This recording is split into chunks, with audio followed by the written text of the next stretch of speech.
Uh,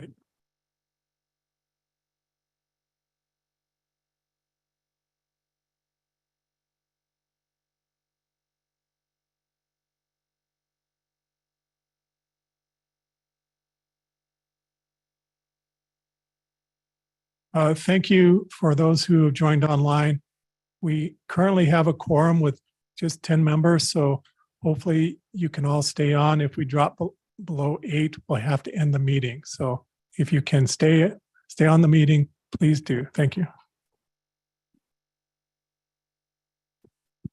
All right, and with that, we'll go ahead and get started so that we don't push for time at the end. I know we've got a long agenda today. We've got a few presentations. We're appreciative of those that will be doing that for us today. We'll go ahead and start with doing some introductions. We do have a couple people that are not generally with us for these meetings, specifically doing presentations. We'll start here for those in the office here. Hassan, can you just introduce yourself real quick? My name is Hassan Ozer. I'm from Arizona State University, associate professor. Thank you. And so he'll be working on one of our first presentations here in a minute, and we'll get to that here shortly. And then do we have anyone online that's a visitor or here for the first time?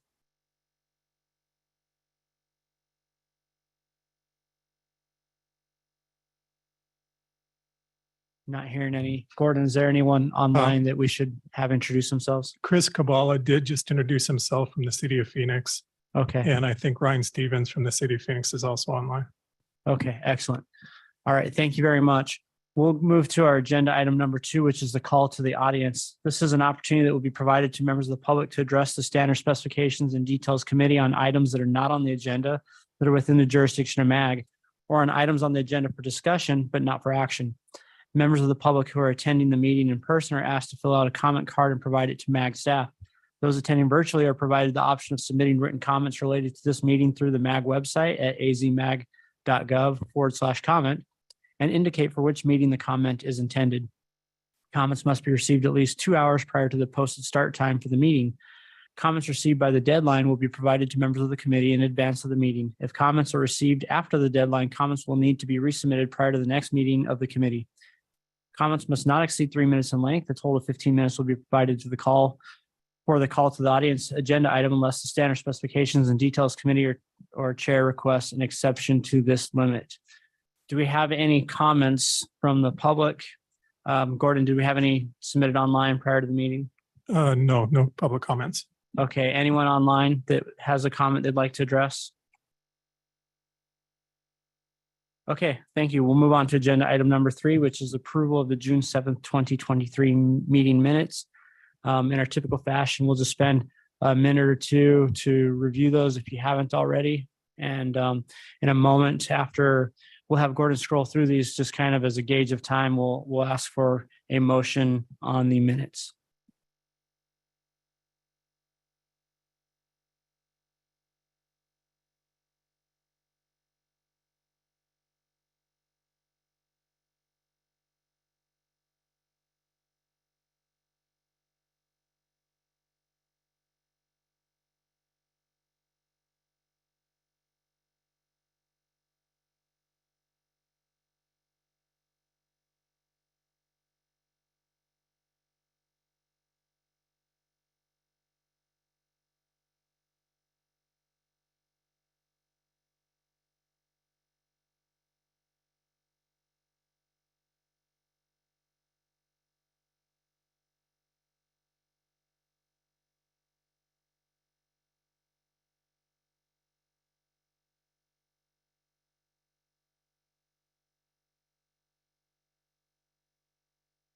Okay, thank you very much. Are there any questions or comments on the minutes? And if not, I'll entertain a motion.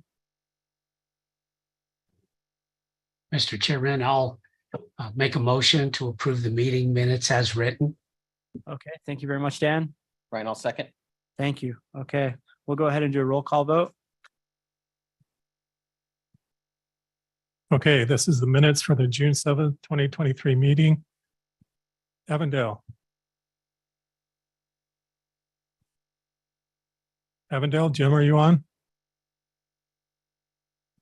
Buckeye. Buckeyes are yes. Chandler, Yes. El Mirage. El Mirage, Gilbert, Yes. Glendale, Glendale, yes. Goodyear. Goodyear here. Maricopa County, Yes. Mesa, Yes. Peoria, Yes. Phoenix, Yes. Scottsdale, Yes. Surprise, Yes. Tempe, Yes. thank you. Youngtown. Is there anybody that I missed or who came in late? I'm here, Gordon. You can give me on a yes on that one for Avondale. Okay, thank you, Jim. So anyone else? The motion passes unanimously. Okay, thank you very much. Moving on to our next agenda item. This is agenda item 4, a presentation on the Arizona State University Southwest Pavement Consortium. Dr. Hassan Ozer of ASU Southwest Pavement Consortium will give us a presentation and kind of talk about this group and maybe kind of how it relates to our standard details and specifications committee and maybe some of the interrelation and correlating work there. So Hassan, will turn the time over to you. Well, thank you very much. And just want to make sure that everybody can hear me okay? People online? All right. So thanks for the opportunity. And it's a great pleasure to be here to make this presentation and introduce Southwest Payment Technology Consortium. Let me just make sure that I can you click on the screen, Gordon? Yeah, excellent.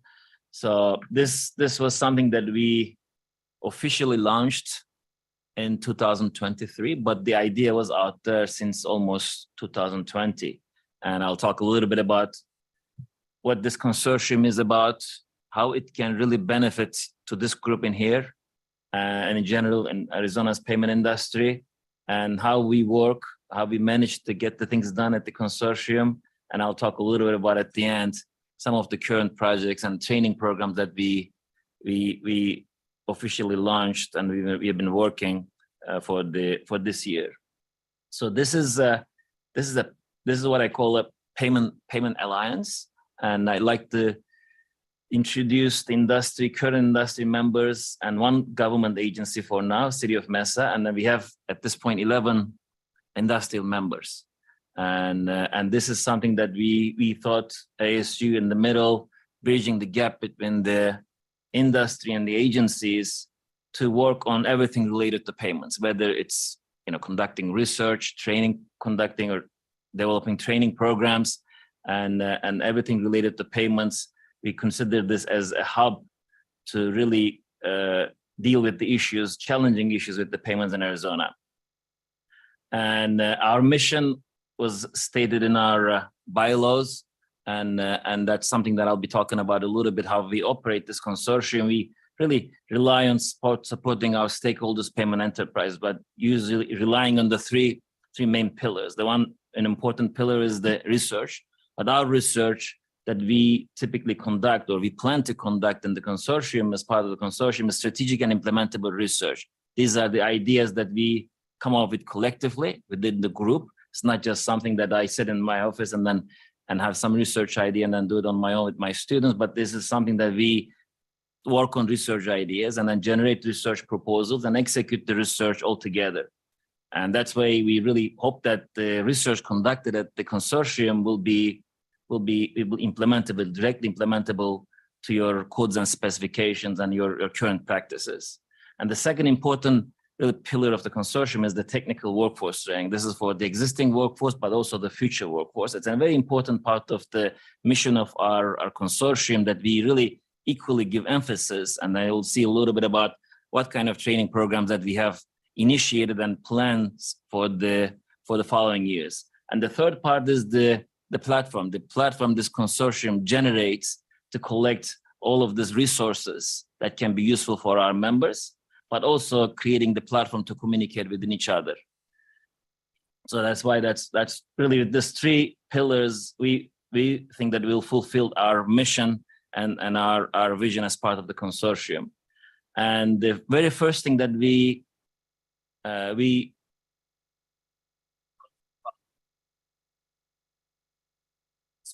video that we completed at the very beginning of those ideas, and we started discussing the consortium in 2020. And one of the first things that we really wanted to focus on is creating the facilities, making sure that ASU has the proper facilities to serve for the needs of our members. And that's why we made quite an investment supported by the ASU. I had, you had to use a lot of resources from ASU, but our members, initial members, also provided resources and helped us in getting some of this phase 1 renovations done at our facilities. If you haven't seen our lab yet, please come and visit us. If you don't have the time to visit us, you can watch this video in YouTube. We have 2 versions of this video, 2 minutes and 8 minutes. It's a little old. We have made further improvements in our lab, but basically we have the capabilities in the lab to conduct almost every test related to payment materials. And our lab finally got the accreditation by ASHTA. So that's very important, I think, aspect or important achievements that we have completed in the past couple of years, that getting that accreditation, at least for some of the basic experiments, basic tests, that we can really show our members that you can trust the results coming out of our laboratories. If you can click on the screen. And I'll talk a little bit about the kind of things that we have been working with the consortium. And the first and one of the really key focus areas in our consortium is the training and education. Those are some of the key features of our training and education program. Is to develop the key areas. We focus on existing, but also the future workforce. We try to really bring the experts, the training experts, to Arizona to really deliver this training programs. And we are also lucky to use ASU's platform. ASU is #1 institution when it comes to online and then ongoing education. So we are really lucky to use some of the physical, but also the virtual platforms of ASU to deliver some of our training. And this is a picture that I usually use in my presentations when I describe our consortium's vision. This is a picture that I took when I was at Illinois. And you can see the grader in the back, bunch of students, master's students, undergrad, PhD students, postdocs, and a professor. And they're just gathered around this LWD, lightweight deflectometer. We were constructing a test section ground up from all the way subgrade base and the surface layers. And this is an excellent opportunity for students to really learn from real life experiences, dealing with the contractor, helping really constructing this test site, instrumenting test site, and then running some experiments on this test site. Think about now you hire one of those guys for your organizations, and they are very well educated from real life experience. So this is really picture epitomizes what we like to accomplish as part of this consortium, getting our students engaged with the real life experience and the practices. So these are some examples of our training classes that we finished last year, 2022, 2023. And this was hot mix asphalt training, mix production, construction, workmanship, and attended by about 60 plus people. We delivered this 2 times. And I call my colleague Tim Murphy a 5-star rated instructor by the people who really attend this training. But he has been doing this training for many different states. And we're lucky enough to have him in here in Arizona. That's one of the advantages of conducting trainings in Arizona, because everybody's coming to Arizona in January, February timeframe work. So it's very easy for us to really attract some of those experts in training, and then have them deliver this type of classes. And you can read some of the notes from the actual attendance of those training classes. That was very well received. So the next one from Tim Murphy coming up in January again. We have the dates ready. I made the reservations for the room. I'll make the announcements for the next version of this class in January, with an additional class on maintenance and rehabilitation and preservation. And we delivered another class, because first time when we delivered the HMA class, I got a request from one of the people I think attended attended the training from, I believe it was Pinal County. And then he asked, do we have anything for the geotechnical issues, subgrade base? And then we brought an expert from, again, Illinois. He had Charlie Greer, 40 plus years of consulting engineering background, and he was been teaching a case studies class in Illinois, which I was impressed by his experience and case studies. So I brought them over here to talk about some of the basic experiments and tests for the geotechnical engineers dealing with the payment engineering problems. This was a one-time training that we delivered in last year in December, attended by 20 plus people, and it will continue developing classes and programs like this, and will expand with the consortium. But at least we have now one lined up in January for the HMA, but more to come with the consortium in terms of the training. And the second important pillar of our consortium is the research, and those are some of the important, I think, features of our research agenda, how we develop the research. But the most important, I think, in here that I really pay attention is the way we conduct the research. And these are research ideas we generate within a group of people. And that's why the idea is vetted, the process of research is vetted and transparent. And then that's why I certainly believe that the impact on the specifications will be much more direct, because the way everything is organized in the consortium and the way we vet the ideas and the way we vet the research, we think that the gap in between the research and the practice is shortened in here. There are now two projects that we are about to launch, actually, almost there for the 2023 cycle. And these are the two ideas generated within our steering committee, and it has been approved by the advisory board recently. So we are initiating these two projects. First project was something that I kept hearing when I came to Arizona, is those white cracks. And I kept hearing about this. I started reading, and then we initially discussed this idea with the steering committee, and then they agreed that this is an important area of research that the consortium can take on. So that's why this is the first project that we are initiating. It's a long-term project, but we are expecting to get some deliverables at the end of the first year. Our goal is to understand the root causes of those thermal white cracks or durability cracks, develop some mixture solutions, and show the solutions with some demonstrations in the field. And the second project that we are starting is about the long-term aging method. This has been studied nationwide, and you can see the map of an NCHRP study that they were calling for the number of days to age your specimen in the oven. And you can see the Arizona in the southwest corner of the US map, and the number of days required for Arizona is one of the most extreme aging conditions. And we wanted to understand whether this nationwide study is applicable to the conditions in Arizona. And since a lot of agencies are now dealing, and the contractors also playing with some cracking experiments, long-term aging tests, long-term aging method, extremely important when you're really running any kind of cracking experiment. But which type of long-term aging, how long, what will be the duration, that's going to be within the scope of this project. So we're hoping to develop a practical but sufficiently representative method for the long-term aging of asphalt concrete mixes. So we have these two projects now officially launched. We got the advisory board's approval, and our team at ASU is ready to take on to develop some initial deliverables by the end of the year. So I will now switch gears a little bit about how the consortium works. This is the consortium is relying on two key paperwork documents. One is the agreement that's signed by all of the members, and the second one is the bylaws defining the operation. And we use ASU's templates and examples for the consortiums. There are more than 10 consortiums at ASU already. So I was lucky to really use some of those resources at ASU, and I've tailored it for our needs and finalized with members' input. So those are something that I opened to our initial membership, and then we got input from them to finalize our bylaws and also on our agreement. So this is, once you get into this members consortium, these are the two documents that you'll be seeing and once you become a member of this consortium.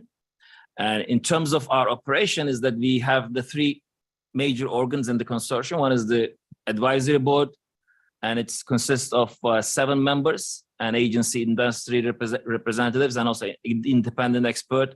And the role of advisory board is to provide fiscal oversight and project approvals. And we have the steering committee, the workhorse of the consortium, just like this committee's role in the MAC is represented by core industry representatives, agency representatives, and academic representatives. And this is the committee that decides the direction of the research and the training as part of the consortium. And we have the oversight panels. Once we initiate a project, we have a group of people watching the progress in the research projects and also giving feedback to the researchers. So these are the three major organs of the consortium. And these are some snapshots from our website, advisory board. I think we have a very high profile advisory board, even though some of those agencies are not currently a member, but our existing membership agreed on inviting ADOT, MECDOT, City of Phoenix to be a part of the advisory board, because we want everybody to experience how the consortium will work. And hopefully these agencies at some point and many more will become a member of this consortium. We have Greg Byers from Arizona Department of Transportation, Jesse Gutierrez from Maricopa, Ruben from Phoenix, RJ from Mesa, our only existing agency member at this point, and we have industry members from Vulcan, Holy Frontier, and VSAN.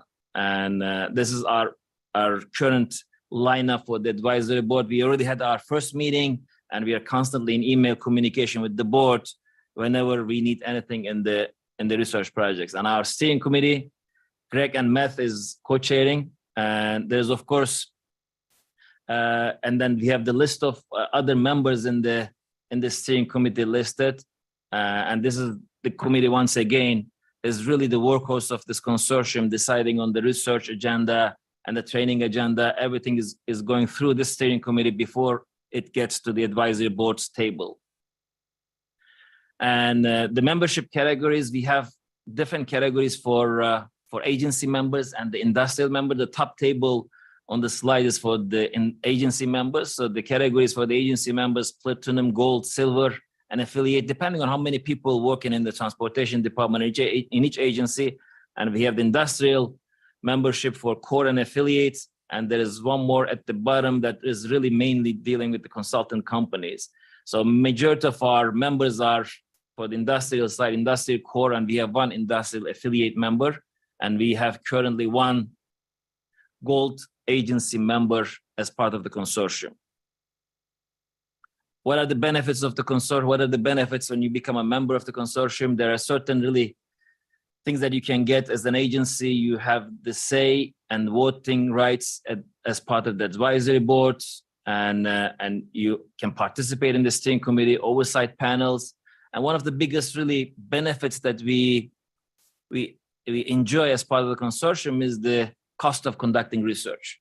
So ASU was very generous to reduce the overhead for us to 10%, all the way from 60% to 10%. That really reduces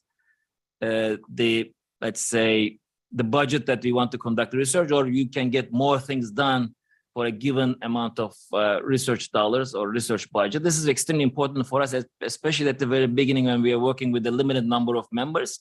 So we can get at least, like, for example, 2 projects done with this type of really benefit of using less overhead for our core projects.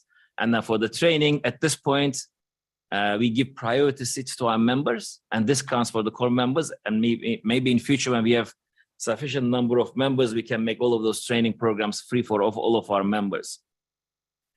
And the terminology for the projects, majority of our projects are at this point core, but core projects come from the steering committee, some roadmaps, strategic direction, some discussion with the steering committee, but there can be some other types of projects because each agency may have a different need.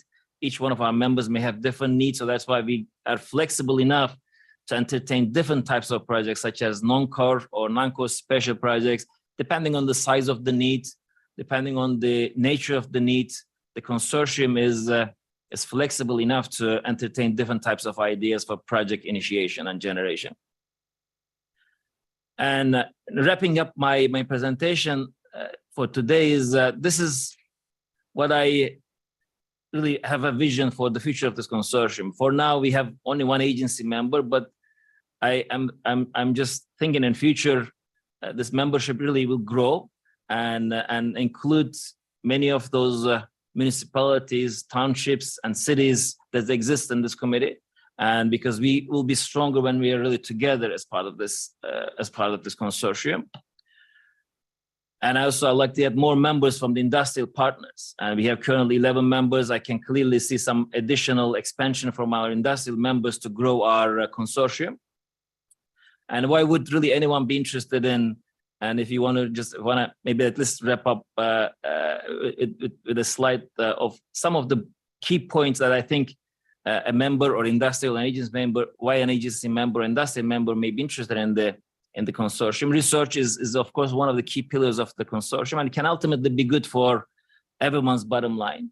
And we can really use this consortium and enrich our community with the training and the process of the research, not just conducting the research, but the fact that we have the opportunity to sit together at a table to discuss the research process itself, the product, how we generate those ideas. That's an important accomplishment, in my opinion. And you have organized access to really versatile payment research facilities, not just the ASU's payment lab, but also we have a lot of other research facilities at ASU. With the consortium, we have organized access to those research facilities and other university resources, and also the human capital for research and training. And the consortium at this point led by me, but there are many other faculty members at ASU who's capable of conducting research with different expertise. And for especially agencies, earning public trust is running through trusted and unbiased research. So this is really important for agencies when they're making any kind of specification changes, big changes, major changes. This consortium, I think, will help provide getting the public support, because the process coming from through the trusted and unbiased research and the transparent channels of the consortium. And finally is the legacy. And it's either a personal legacy or organizational, building and contributing to a unique program, which I think unique in the nation. There is really several examples of this type of organizations in different states, but this one that we have initiated in Arizona from the grassroots, it's, I think, a unique program in the nation. And I'll just drop a couple of slides at the end of my presentation to show some of our products from our earlier pilot year. So these are the 2 research projects, and we worked on before we officially launched this consortium. And we have a nice video if you want to just maybe spend half an hour. And thank you. Yeah, if you just click the link, and then you can watch this documentary that we sponsored to develop for the history of Arizona's payments. We have interviews with the key people who contributed to different developments for the payments and materials in Arizona. And if you are interested in learning more about what's going on at the consortium and ASU, in the last slide, Gordon, we have other projects. Yeah, we have other projects at ASU. Some of them are not necessarily part of this, but you can learn more about those projects if you go to our website. And this is the drone study that we have started, and you can see our one of our sites, and I think in Mesa, that we are now trying our drone to take the thermal images of our the construction site, to look at the quality of the payment construction, lay down the temperature and the cooling patterns. That's just one of the projects that we can again take advantage of as part of being a consortium. I think with that, this must be my final slides, Gordon, and I can now open the floor for any kind of discussion or questions if you have any. Thank you, Son. Can you touch on how this is funded? This is purely funded by the members, and like City of Mesa, for example, is one of our first agency member. Okay. Core member and the industrial members. So depending on your category, there's different membership fees, and that way we can conduct those research projects or bring those training experts, for example, to deliver those classes. Okay, so those costs are covering the cost of materials for research and different things like that. Is it just the agencies, or is the industry members also contributing towards that? Like, how does that work? Yeah, industry members, their contribution is a little different than the agency members, and both everybody signs the same agreement. In that agreement, they check the box, which category that they're getting into the consortium, and their rate is determined by our bylaws. And that way, everybody contributes. Everybody is represented in different organs, advisory board, steering committee, depending on their category. And the cost is basically student salaries, tuition, and material supplies, whatever it's needed to conduct these research programs, and also organize events. Like, for example, these training programs, receptions, some of our events that we typically do to disseminate the information to our members and stakeholders in the region. Great, thank you. Yeah. Okay, any members of the committee have questions? This is Warren. Thank you very much. That was very interesting. Are there other universities out there that have similar types of consortiums? In Arizona, or maybe a question for in general in the US? In general in the US, I was just curious. I think that's why on one of the slides I mentioned it's a unique idea. I would maybe say there's a consortium type of an organization in Ohio, but I think that organization is funded by DOT, Ohio DOT. There is something in California, similar at the local level, that is also funded by Caltrans. And so this is in terms of the funding structure, and that's why it's unique. We don't have one main body of a funder at this point. It's a grassroots organization. We collect membership fees from everybody, and we make those decisions or collectively with everybody. Thank you. Hey, remember, Warren, ASU is #1 for innovation. So just to There share you go. my alma mater. Yes. Thanks, Ryan. Other questions? Yes, I have one.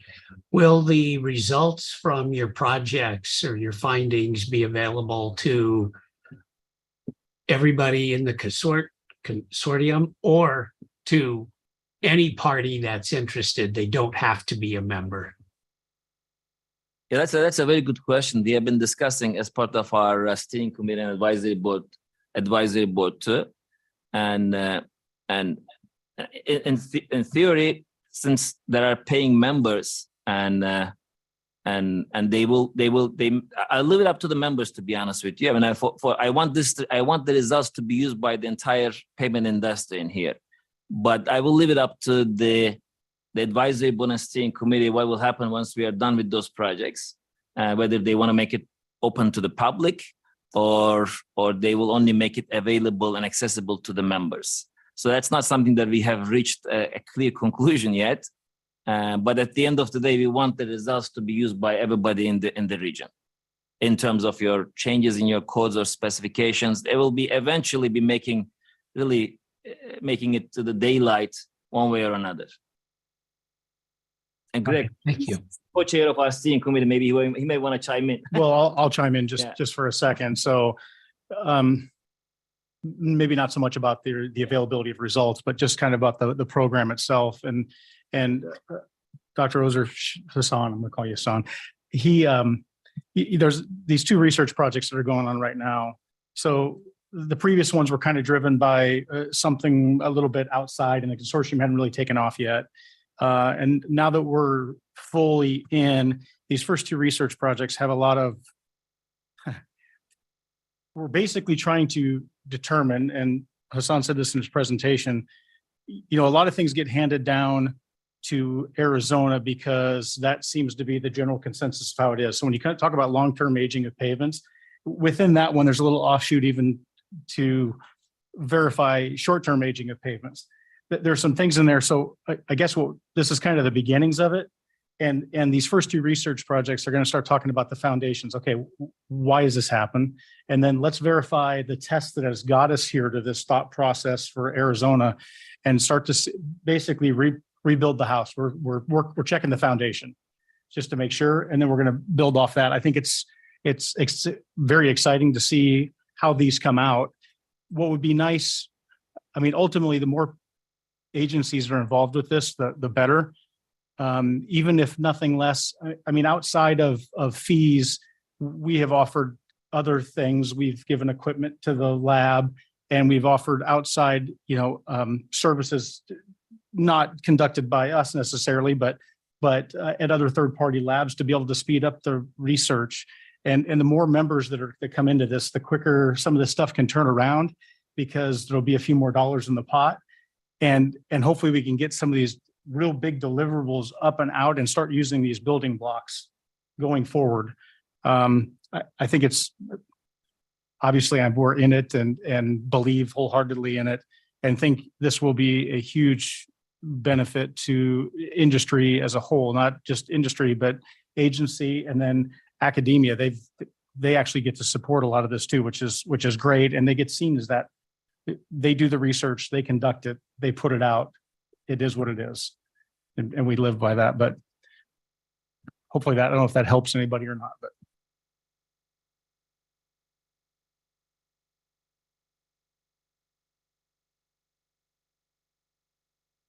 And I have my contact information at the end of the slide. There's one slide that has, I think, my email address.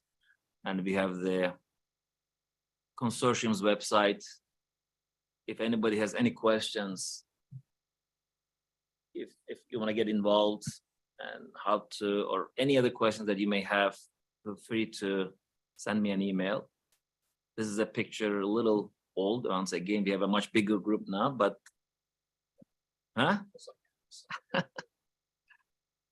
Okay, any additional questions? I have one more. Mr. Chairman, will this PowerPoint be available so that we can share with our management? Yeah, in fact, it's already linked on the AZ on the MAG website under Standard Details and Specifications Committee. There's already a link for this. Correct? Yeah, it's Yeah. it's the PDF version, but the link should still work to the different emails and YouTube videos and so on. Thank you. Great, thank you, Dan. Okay, thank you, Hassan. Appreciate your time today. Really look forward to seeing the results of this. I think that there's value in for the same reason this committee exists, is to bring the different agencies and industry members together to talk about common issues and common benefits and find ways to make improvements through the industry as a whole for our whole region. And I see this, which is something, although Mesa is a member agency, I wasn't aware of that until just a few weeks back. So I appreciate the information. It's good for me to be aware of. But again, I think this group here is an opportunity to bring some additional research and understanding for one of the main infrastructure components that we as agencies have. I mean, our roadways is a significant portion of what we do, and having that research and the training opportunities and all of those things in an organized fashion, to me, is a benefit to this community and our region. So thank you for your work on that. I really appreciate your time today. Maybe one last word, Mr. Chairman, is I think a question from Dan, right? Since we are very early at the very beginning of this consortium, most of our, I think, resources, most of our processes will be open to everybody, because I really want to take advantage of a lot of different talents out there and get everybody's ideas instead of just working with a small group of people. That's the whole idea about the consortium. That's why we have advisory board right now with different members, non-members, steering committee, same way. I'm really very glad to be here today, presenting the group of people. If regardless of your membership, regardless of your agency's decision to become a member or not become a member, I want to include some of you or whoever wants to participate in the steering committee in some of those organs, because we are now open. And I want to make sure that the people in Arizona, in this industry, understands what we do a lot better, so they can make much more informed decisions for the future.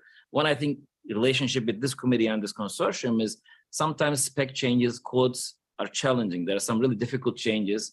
And I always see research can support, because we have done this a lot when I was at Illinois. A lot of those difficult spec changes are done through research support. And if the agency feels much more comfortable, if there is some data, some support from research coming from the university, to make those really difficult changes in their specifications. That's how I can see this consortium can support, particularly this committee, maybe other committees under the umbrella of MEC.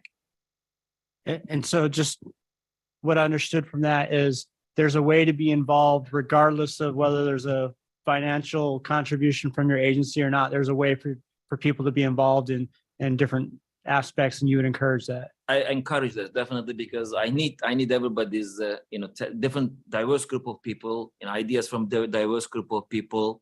And please shoot me an email. We have a steering committee. We have oversight panels. I think oversight panels is an excellent way of getting involved in the consortium, because these two projects now are started. And I am now hoping to establish this oversight panel with maybe 10, 20 people.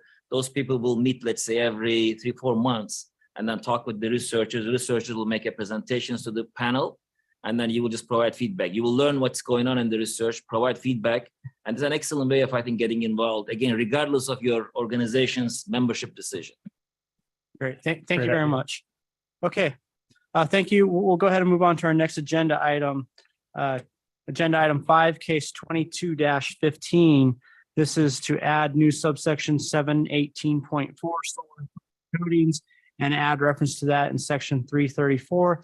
This case is sponsored by Kelly from the City of Phoenix, and I know he's got some support today. We've had a few questions in the past. There's been a different analysis of the pavement coatings information that's been discussed and provided in the past. We've asked them to provide a update and maybe a refresher on what the case is, and kind of just kind of an overview again, remind everyone what the case is and maybe answer some of those questions that have been asked in past meetings. So Kelly, I don't know if you want to start or if you want to just turn the time over right away to someone else. Yeah, I have Ryan Stevens is here today, and he was here to answer any questions and also give a brief presentation again going over the pavement coatings. Great. Ryan, if you want to introduce yourself and go ahead and start, we'd appreciate it. Thank you. All right, thank you. Good afternoon. Can you hear me okay? Yeah. All right. I'll go ahead and start sharing my screen if Gordon can let me. I'm sorry. That's okay. But I'm an engineering manager in City of Phoenix Street Transportation Department, Street Maintenance Section, oversee our pavement maintenance and preservation program in addition to this cool pavement program. I'm sorry, Ryan, but we cannot Okay. outside screens. Okay, then I will just talk through my presentation as a refresher, and then I will provide an update to some of the questions from the previous meeting. So our cool pavement program started off in 2020 as a pilot program. We worked with our industry and contracting partners throughout our pilot program to study cool pavement coatings as one of the ways to address urban heat. This started with actually a workshop in the city of Los Angeles in 2019.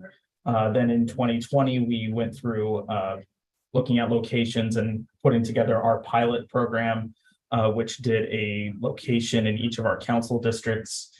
We studied with Arizona State University's help and research the cool pavement pilot for a full year.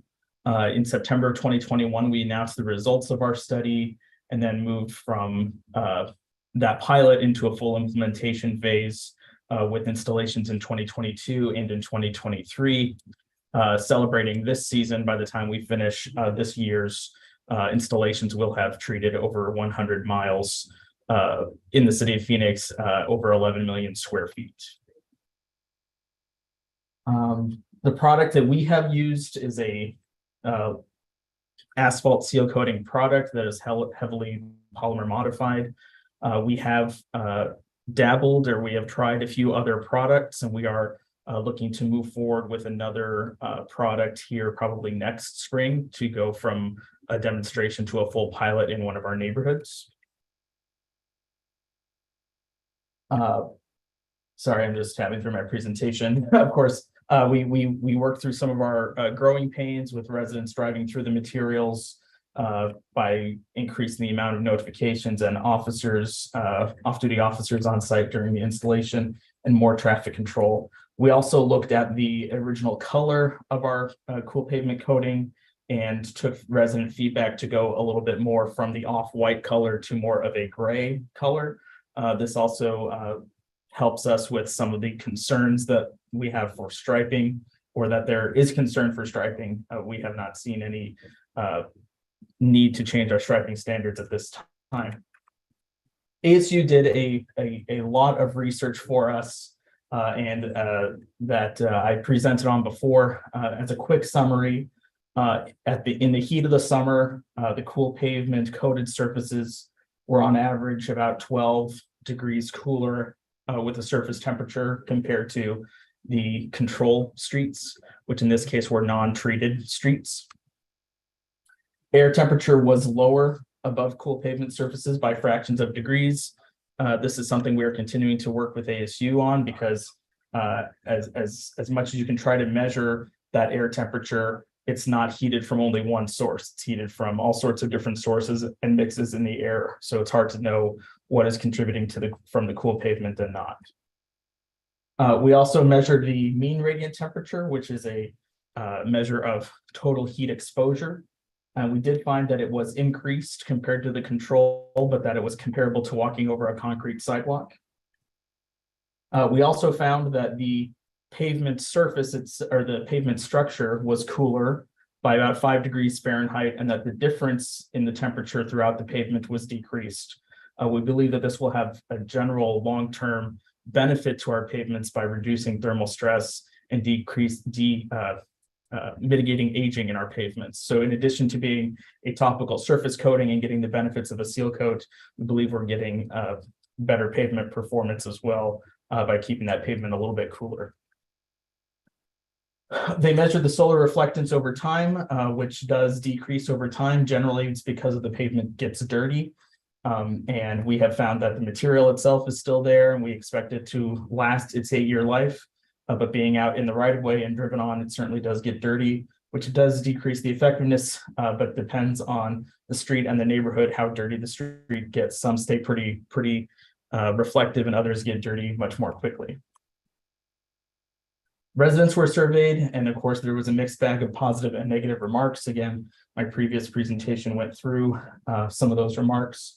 But every time we do have a news article or press release, I get lots of calls asking for people asking for when their neighborhoods can get treated. We continue to work with ASU this last year on a phase 2 of their study. That work is almost finished, and then will be available and published soon. Hopefully, here in the next few months, we'll have that wrapped up. As I mentioned, we've done about over 11 million square feet overall, and we're had an event early in June to celebrate our 100th mile. And so we are very excited and pleased with the progress we've had in our pilot program. I did have there were a few questions provided to me, I think from maybe it was 2 meetings ago, because I wasn't available to present in June. One question was about, is the specification the same? We are, yes, generally using the same specification. There have been some tweaks to the product, but remaining within that same specification. And those tweaks are as we are getting more experience, continuing to just make improvements to the product as things come along, and as we notice things that the city would like to address or make better. There's a question about a maximum solar reflective index. That's not something that Phoenix has studied, but I would think looking at things like roofing materials have SRIs in the 60s and 70s. So that is obviously way higher than we would want to go on the street. So I think that's something in the 30s is the range we would look at, but I don't have an answer to what a maximum would be to include in something like a specification. It's not something we have studied. And again, colors, I think it's up to each agency as to what color they like. The coating that we use can be made really in any color. We're choosing to stick in the gray realm, again, to be compatible with the existing look of the neighborhoods and to not produce something that is totally out of character. We're looking at that gray range. And again, we are mostly using it in local streets that don't have much striping. But in our minor collectors and things that are striped, we have found no challenges with the contrast of our normal white and yellow striping. Again, think of concrete roads, ADOT right of way, ADOT roads. You have concrete and they don't use any black backing or any other contrasting colors. So our white and yellow striping materials thus far have been acceptable. There was a question about the industry report from the International Grooving and Grinding Association, that they went out and looked at one of our sites for 2 days. Certainly the gist of that report is that concrete is a cooler and more durable material, which I don't doubt. But I think that with Phoenix's 5,000 miles of mostly asphalt streets, it's kind of a moot conversation. We're not going to tear out all those streets and turn them into concrete streets. So a lot of the comparisons I think are just not applicable because of our existing infrastructure. I'd be happy to talk about that more if there are specific questions. And then finally, again, there was a question on, is there a pavement maintenance benefit? Yes, I think every benefit you get with a seal coat, you still get with cool pavement coatings. And as I mentioned in the presentation, you also get insulating the pavement and keeping the underlying structure cooler, which we believe is good for reduced thermal stresses and aging over time. So we definitely think that it is a pavement maintenance product that is a good product that also provides these environmental and cooling benefits for urban heat. And with that, I think that's all I had prepared, but would be happy to answer any additional questions. Thank you, Ryan. Let's start with maybe that last question that you just provided an answer to. So in your standard streets, you do I'm sure a pretty regular typical maintenance practice of seal coats and crack sealing and different elements like that. With this pavement coating system, how do you change or what do you do differently with the rest of your pavement maintenance? Does this just completely replace seal coats under your normal pavement maintenance program, or is this in addition to that, or how does this factor in, and what else changes because of this coating? That's a great question, and I don't think we've totally have an answer to that. Right now, we're using only contractor resources for this work, and we moved all of our traditional seal coating in-house right at the time when we came to staffing challenges. So we have not been doing much traditional or regular seal coating. I don't know what other cities are experiencing in terms of their in-house workforces, but ours certainly has taken a major hit and continues to have vacancy challenges.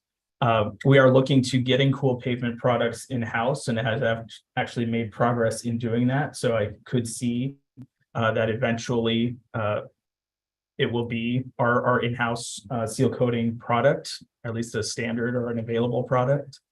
And in the city of Phoenix, although we do try to do regular maintenance, our funding still only gets us to treating any street at about a 10-year cycle. And I know if you think of a seal coat or a fog seal, they don't last 10 years. They only last maybe 3 to 5. We expect the cool pavement coating that we have used so far to have about an 8-year life. So it gets us much closer to our realistic frequency that we're able to accomplish due to our funding. We haven't used it for 8 years to verify that, but so far, 3 years into our oldest installations, we expect that we will observe it to have a life on that about that time frame. Okay, so if I understood that, and thank you for the explanation. If I understood that, then these solar reflective coatings then would be occurring instead of, not in addition to, or not after a seal coat or a fog coat or something like that. This is a complete replacement, is how you would treat that. Yes, I think that's where we are looking to go. Yes. Okay. And is there any type of program in place? Like, do you do crack filling before you do this, or is that just completely independent? Would you still go crack fill roads that had this treatment on it without any other changes, or how would that be impacted, or have you gotten that far? At this point, with it being a seal coat like product, we are targeting streets that are really in pretty good condition, where there is minor cracking or cracks that are too narrow to be filled. We do know that industry is working on products that go on a bit more deteriorated streets, including potentially cool slurry seal, things of that nature. So then we would have to look again at what our crack filling procedure would be. In our pilot in Esteban Park, we did crack seal that parking lot. It's a little more noticeable, and the gray crack sealants that are out there in the market are tremendously expensive. So that is something we will continue to have to evaluate. But as of right now, again, we're targeting those streets that are really in good condition, that don't need crack filling.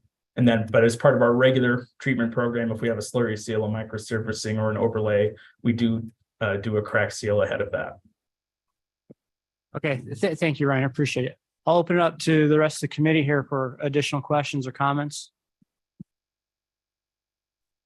Yes, this is Dan with Peoria. I have one. You mentioned that the reflective portion of your seal decreases as the street gets dirty. Have you changed your street sweeping process and gone to a different street cleaning process where this takes place, where the seal is applied? We have not made changes to the street sweeping frequency for cool pavement at this time. Again, because we wanted to test and evaluate with our current policies and procedures. That's something we could look at as, as cool pavement gets to be more prevalent throughout the city. Should we sweep it more often? If the material is lasting and all it needs is a sweeping, does that help? And does increasing that sweeping frequency, what costs do that add to the overall cost of the department? We haven't done that analysis yet, but that's something we do keep in the back of our mind. And we did observe, and ASU did observe, that when we do get rain or monsoons, as rare as they are, some of that does come back. So we are very confident that it's dirt and grime and things that are already on the pavement that just affect reflectivity more than any actual material loss at this point. Thank you.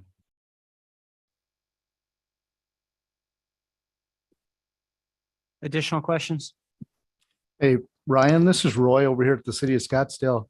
I think it was the last time this was discussed, there was some talk about some challenges that happened with the installation process during, I don't know if it was some bad weather or just a little bit of rain that caused some delamination, maybe with the product or the application on the existing pavement. And I guess my question is, if that happened, or if I'm understanding that correctly, is the proposed spec that we've got before us, does that have anything in it, whether it's any specifics in the spec that's proposed that would potentially keep that from happening, or anything that could be gleaned from what you've observed in the field? So we did have one incident that did make the news about a delamination problem in one of our locations. It was limited to one neighborhood, about 3 miles at the time we had applied 73 miles. And this was a very specific case where we had used another product and we're not happy with the results. And so coated that with our go-to product again, late in the season and just before one of the big rain events in November of last year. So it was a little bit of a perfect storm of unknown territory in terms of two products and how they work together, and at the end of the season and just before rain. So it was kind of a perfect storm of things that did not set up that location for success. That's the only delamination problem that has occurred in any major scale. And again, this is a seal coating product. So we would expect, or to answer the second part of your question, The language that has been proposed to be added to MAG is purely additional for reflective coatings. So it doesn't specifically address things like adhesion or coating on top of other coatings. But these would be industry practices that I believe are pretty standard and should be represented in MAG already in terms of how you seal coat or fog seal a street. So those standard practices that are industry standard would still apply. Thank you, Ryan.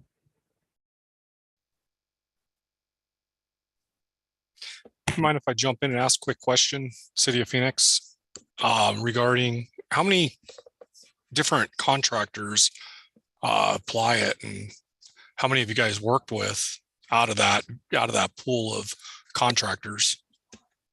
So I don't know how many asphalt seal coating contractors there are, but any of them could apply this product. We have used a squeegee application and a spray application.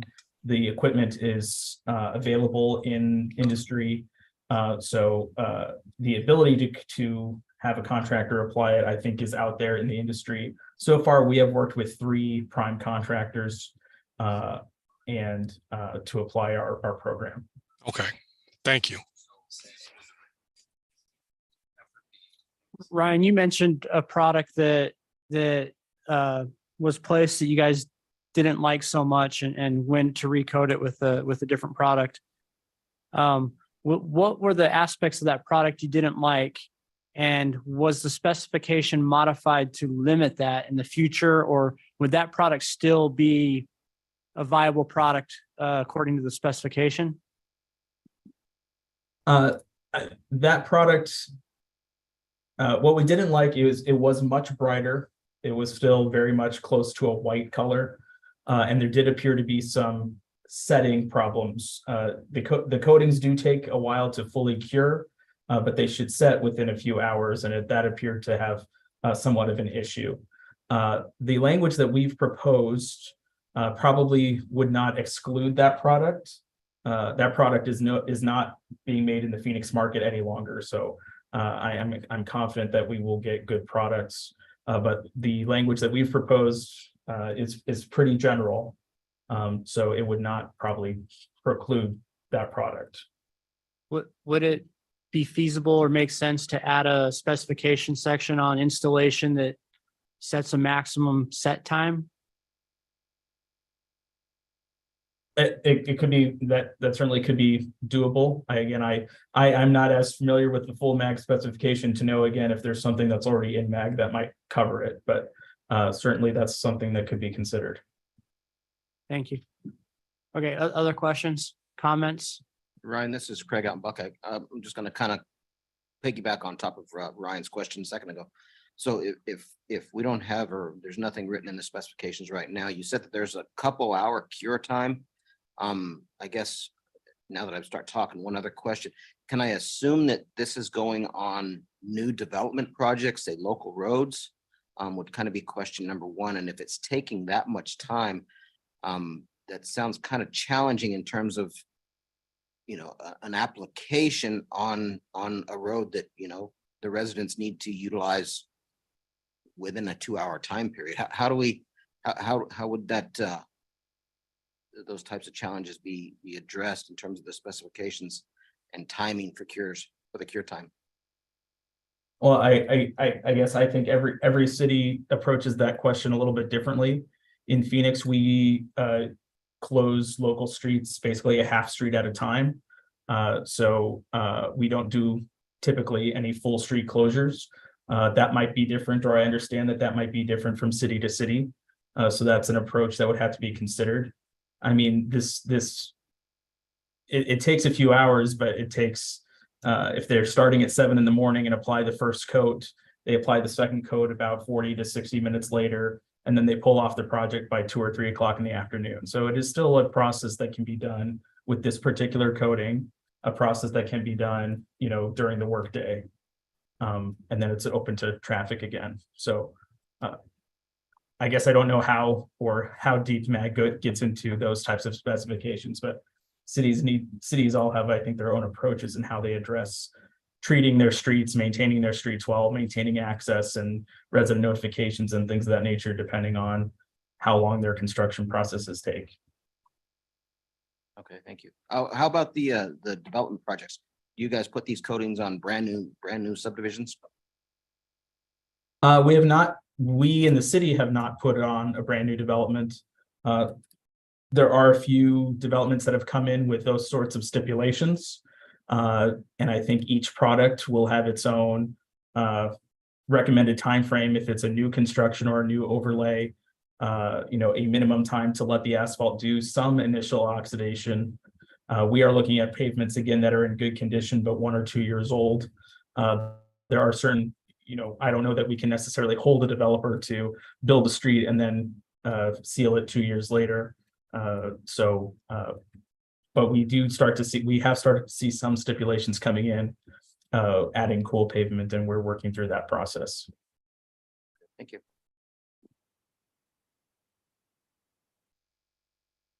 Mr. Chairman, I had a question. Go ahead.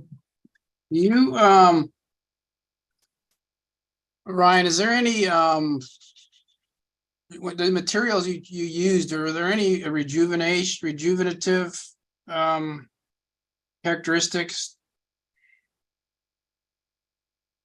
We have, there are different products around. We have typically used a seal coating product that is lighter in color. We have done a demonstration project, or we've done one street with a product that essentially is a clear rejuvenator that also uses one of the active ingredients, titanium dioxide, to provide the reflectance. But the product that we are using generally, or the one we've used the most, does not specifically include rejuvenators, excuse me. There are products out there that claim or tout to be cool paving products with rejuvenators, so they're a little bit different.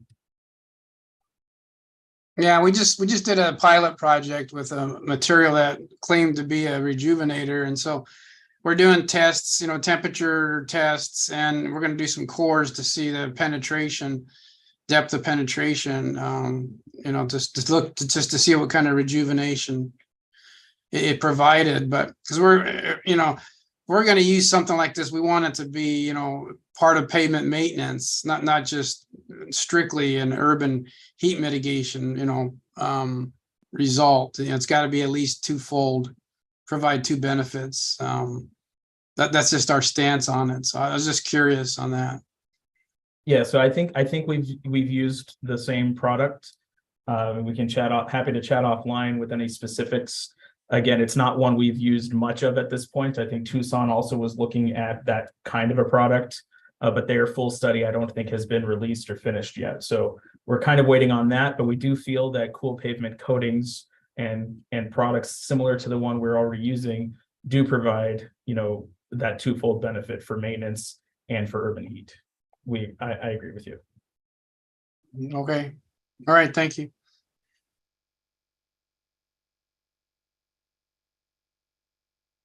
Okay, so with the information that's been presented today, thank you, Ryan. Appreciate your presentation, discussion, answering all these different questions. I guess this is a case that originated last year, and so we need to make a determination if this is going to continue moving forward, if we're going to move it towards a vote this year or not. Is there interest from the committee in having this case continue to move forward?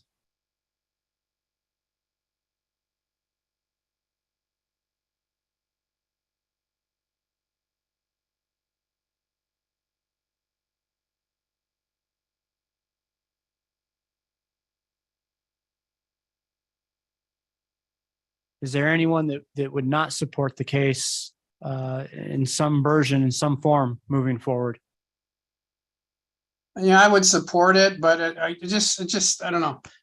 I think it's really preliminary, and there's just lots of, you know, it's going to have lots of revisions, and that could be a good thing, I guess. You know, people start using it, but it just seems wide open right now. That's my concern. I just don't think MAG, you know, it basically just says you can use it, you know, with a reference to some specs, but there's just a lot of variables that I think the cities are going to have to if they want to see it, used and actually, have good results, you probably have to put a lot of effort into other parts of the spec and develop more specs. That's just my gut feeling. Phoenix obviously has put some time into it, so to make it successful, but I don't know. I would support it, I guess, on a vote, but I think it needs lots. I think it still needs some work before we vote on it. Yeah. So, and my thoughts, generally speaking, is I'm not sure if, and I'm not the sole voice at the city of Mesa, just as none of the committee members represent their every opinion and every thought of their agency either. I don't know if city of Mesa would start using this just because it was a MAG. If it is in MAG, it definitely provides a framework and a template for it to start moving forward. I don't know that I think the question was asked whether new developments are using this, and that's kind of when the city is the contracting agency, we have a little bit more control over what we're putting in and what we're not. And when a private development is the contracting agency, then they follow the agency's specifications.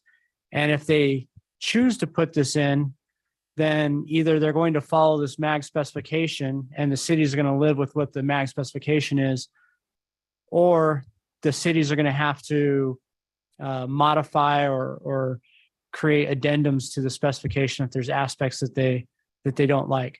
So that's always the concern from my perspective is as a project moves forward, or as a specification or detail moves forward, does my city, my agency now have to create addendums to it or accept what's there? I think that's a pretty low risk. As Ryan had mentioned, at this point, they've maybe had some new developments coming in that might start to be stipulated to put in cool pavements. But from what I've seen, I don't know that anyone's volunteering to do this as part of the development just because there's cost associated with it. And so I don't know that in that case that we're going to see this used by the private development community so much on public rights of way. So from that perspective, I do see it as something that it would be if an agency, if a different city was choosing to move forward with it, and there was a base specification that they could use for that, it would be beneficial. And so from that perspective, I think I'd be okay with this case moving forward and going into MAG with the idea that it's probably not something that private developers are going to use. If they are going to use it, then that can be worked through. But if it's something the cities choose to move forward with as part of their pavement maintenance program or whatever other format that they would like to use it, then I think it's good to have a specification that has been used, that the industry and the agencies at least are, again, trying to be consistent with how they're moving forward. I think you make a good point, Jim. There may be revisions that are required over time, as Phoenix is kind of the first one using this in extensive format. As there's learning and growing, they may be adapting their program, but if we're not adapting the specification accordingly, then there's not as much value in having the specification. We need it to continue to grow and progress in accordance with the lessons learned from the use. And so if it's too generic, it doesn't provide sufficient benefit. But I think I'd be okay with it moving forward. Is there any other comments on this before we move forward? Move on to the next agenda. Mr. Chairman, if I might. Go ahead. I've had some conversations with some of the staff at the city of Buckeye, and one of the comments that came up that kind of, is kind of sticking in my head is that a guy say that if we've already got a document that basically says, I'm talking about this IGGA, that says, there's no real benefit to it. It's kind of hard to throw support behind it because we'd be spending taxpayer money on a product that has documentation saying there's not a lot of benefit to it. So I guess to Ryan, has the city put anything out, or have they got test results that they can actually document and publish that we can use to, I don't want to say fight against, but rebut the IGGA document that was put out? Is there something that we can use to say, hey, you know, we're going to spend taxpayer money on this product, and this is the background, and this is the information we've got that kind of supports that? On our City of Phoenix's website for cool pavement, which is phoenix.gov/streets/cool pavement, we have linked to ASU's report. The executive summary and the full report are available. It may have to get onto ASU's website, but that is all publicly available. That shows the results that we have seen. I believe the ASU study and the City of Phoenix experience is much more complete than the IGGA review over 2 days in October of the product. And I believe the report also generally just says concrete is better for cooling. And again, I think it's not a good comparison to a maintenance program on asphalt streets. So I find quite a few issues with that report generally. And I think the ASU study is more exhaustive, and those are available online, both the executive summary and the full report. Okay, that's basically exactly what I was looking for. Mr. Chairman, I would ask, can we get that report and put it on the website for MAG along with this case? That would be supporting documentation for that, for this case. Gordon, is that We can probably supply the links to those reports on our website, but sometimes there may be some copyright reasons why we couldn't put the actual reports on, but Okay, either way, we'll make them available. that would be great. Thank you, Ryan. Okay, I'm going to suggest that our members of the committee review the specification again. It may have been a while since it's been read through. Let's go ahead and read through it and provide under the assumption it's going to move forward. And I didn't hear a lot of discussion one way or another on that today. But assuming it's going to move forward, if there's any revisions that we would like to see in the specification as part of it moving forward and being voted on, let's be prepared at our next meeting to provide those so that we can wrap up any proposed changes and wrap this case up this year. Okay, thank you again, Kelly, Ryan, appreciate your time. We'll go ahead and move on to our next agenda item 6, case 23-01. This is our miscellaneous corrections. There's 5 items on that miscellaneous corrections. There's nothing new from past meetings. We haven't had any discussions or questions on those in the past meetings. If there are any at this time, we'll hear those now. Okay, and any new miscellaneous corrections to add?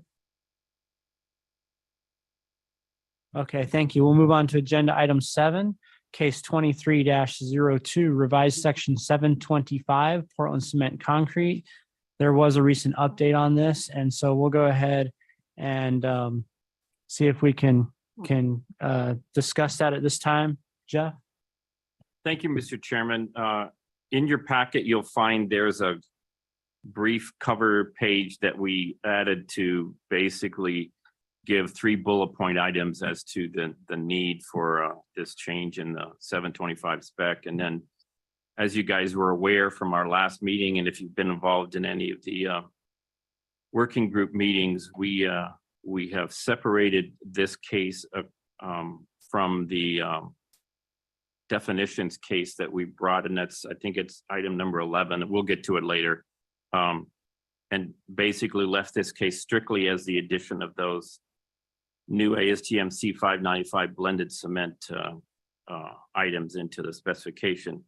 Along with that, obviously, the table gets introduced. Table 725-2 gets introduced with a tabular way to look at the requirements that are in section 725, but we certainly left all the verbiage in place also to kind of doubly go through the process. You'll also see that as we had mentioned in previous revisions, there is a section 725, table 725-2. That's at the very end of the section. We obviously will have to renumber that to 725-3, but there's no changes to that, strictly a renumbering of the table itself.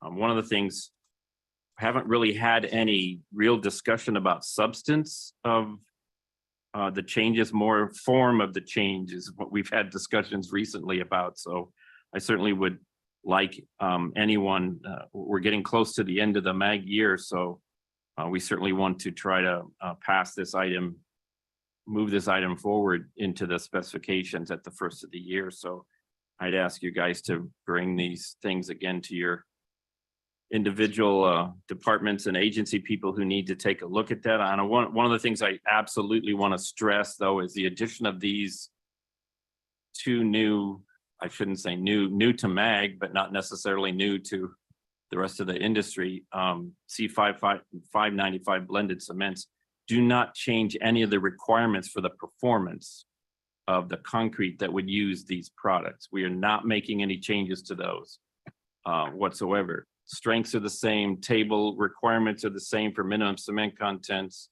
Information you have to provide with your mix design information is all the same. We haven't changed any of those items. Okay, thank you, Jeff. Any questions or comments on this case? Jeff, just real quick, I had a question asked me on this case specifically last week. Cure time on this, is there any difference in cure time? I mean, honestly, right now we look at the cements we're using and we're looking at 28-day strengths in 5 days. Does that change at all? Well, Craig, I would say cure times and strength gains are two different items to talk about. Cure times to me talk about basically the setting characteristics of the concrete and so on. Strength gains are a different thing. You know, honestly, I'm seeing, as I'm listening to other parts of the country who are having more experience with these and have been using them for a while, we are hearing that there may be some slight differences between them. I know the way we originally presented this was everything was exactly the same. I shouldn't say exactly the same. They would perform very similarly. We are hearing that, but of course, you know, in our environment, season to season, day to day, things change anyway. We have to adjust the admixture that we're using in them. Some seasons we're slowing things down. Some seasons we're speeding things up. Some seasons we're just kind of letting them go like they do and just trying to reduce water. We're going to see those kinds of things happen. There's going to be a mix design optimization process that needs to go through with the ready mix producers anyway. So one of the reasons why I'm stressing we're not changing any of the other requirements. The strength requirements, durability requirements, minimum cement content, all those things are staying the same. So, but when you change your materials, even if you're just changing rock and sand, sometimes you have to re-optimize your mix design. If you're changing to a different admixture supplier, even though you're using the same families of admixtures, you may have to re-optimize your mix designs. So there may be some of that goes on, but in general, the reason I would say you're seeing design strength in 5 days is because the MAG minimum requirements are too high. And if we really want to be a greener society, we probably ought to consider going to performance mixes rather than or specifying a minimum cement content. But that's another issue. Thank you. We will see, we are seeing from across the country, a push to use these products in concrete applications, particularly where federal funding or where I should say taxpayers funding is being used, because we're seeing that great push to make things greener, to make things less impact on the environment when it comes to greenhouse gases, CO2s, those kinds of things. And these products will help with that. Are they the solution? No, but they're a step that can help with that, just as the 1P product that we've had in there for a long time, a number of decades, helps with that process too. And you'll find customers who use that versus straight cement do have some differences. But one of the things in our market is we've used fly ash and SCMs at pretty good quantities as part of our ready mix designs, along with type 2-5 cements as part of the mix design for a long time. So we've already kind of been doing these things in the concrete mix design. All these products do is kind of incorporate it all into one product instead of the ready mix producer having to have 2 or 3 different silos, 2 or 3 different products that they're handling on a daily basis. And that was a long answer for you, but I hope it gave you information. Okay, anyone else? On that same issue, Mr. Chairman, there's been a number of national committees looking at this. Deep Foundation Institute is looking at it also. And again, that to reach out more nationally. What it appears to be going on in this case is, I think, what would probably be more of a state of the practice, where mixed designs will be unique to the material that's being used. One state, for example, we are hearing that, like the state of Illinois, there's been some attempts to just substitute without any new mix design. And I think that's where some of the problems. But we're going to be learning more about these as the standards start getting developed. But it looks like this is more of what's being proposed as a better standard, if I want to put it that way.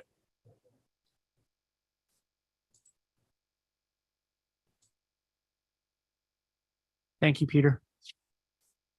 Okay, last chance. Any comments? I should say last chance for today, for this meeting. Okay, great. If there's any comments per request, as Jeff mentioned, we'd like to get this one wrapped up.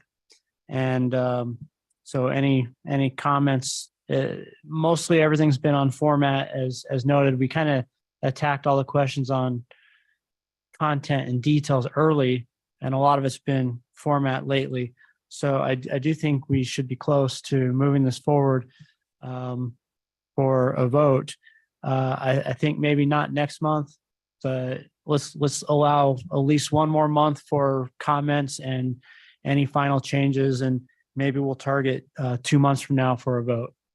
Yeah, thank you, Mr. Chairman. One of the things I would really like to do is, those of us who have been involved in this, obviously, as we read through and look at the chart, the table and so on, all this makes sense.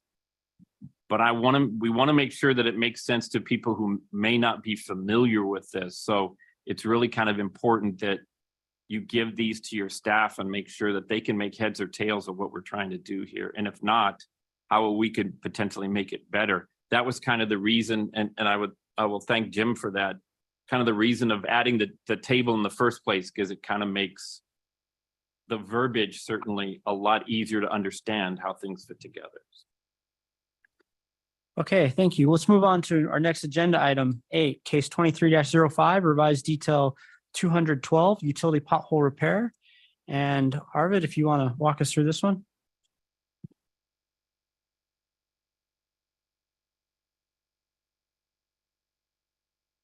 Is Arvid on today? Okay, I don't show that there's any revisions or updates to this, but I thought I recalled maybe there was. Gordon, this is Warren. I did have an email conversation with Arvid about this regarding item 2. If we remove the native soil for temporary repairs, there was some discussion when I shared this internally that, and everyone's fine with that. It's just wanting to have some default in there. We discussed sand. Arvid suggested potentially pea gravel as the default that can be easily taken back out if they need to get in for a temporary type of situation. However, there's some, I think Arvid had some concerns. I think he'd rather just leave it out and let the agencies decide. Internally, we were leaning towards thinking that we should have something as a default. And then we also thought, I mean, if you don't, then we're going to we'll have to create something in our supplements for that. And we weren't sure Maricopa County had anything in place as well. So that's where it's at least here that I know of. Yeah, thank you, Warren. I think last month, or maybe a previous month, I had asked a similar question about striking that out, and I think the conclusion I came to was that the first note states agency must approve a temporary pothole backfill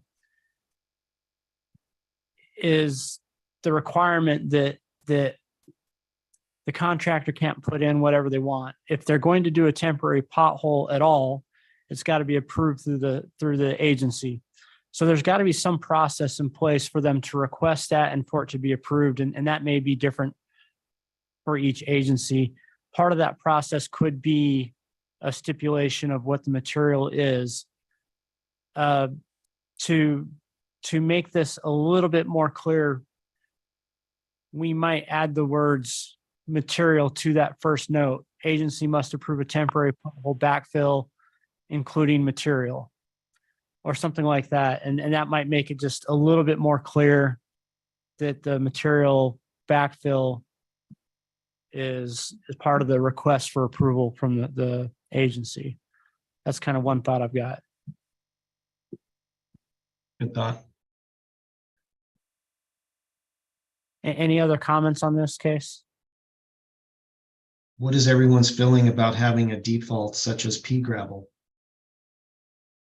Or other, as directed by agency type of statement?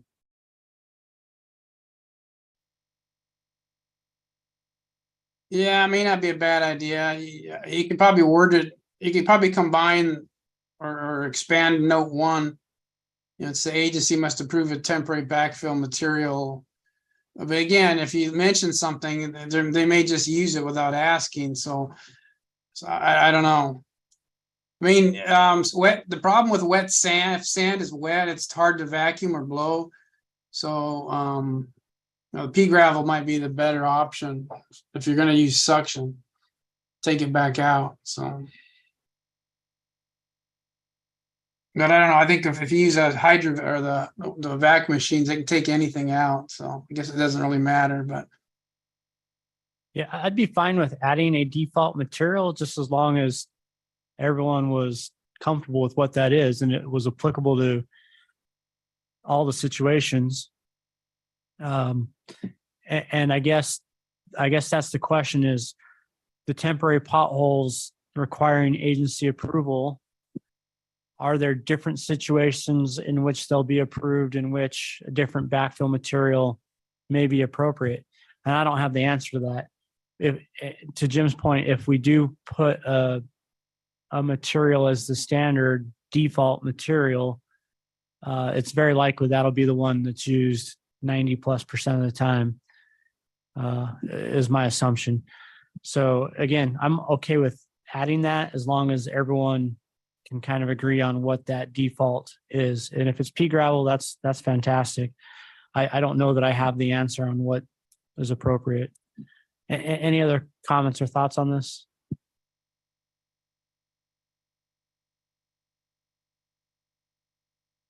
Okay, Warren, do you want to continue that discussion with Arvid then and see if we can come to a final conclusion on it? Sure. Yeah, I think we'll probably touch on it again at the water and sewer next month.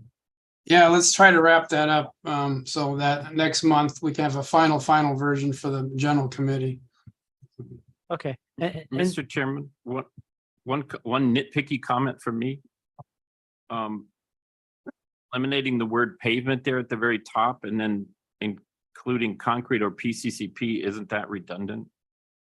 Shouldn't it just be asphalt or concrete pavement or one or the other, concrete or PCCP, not both?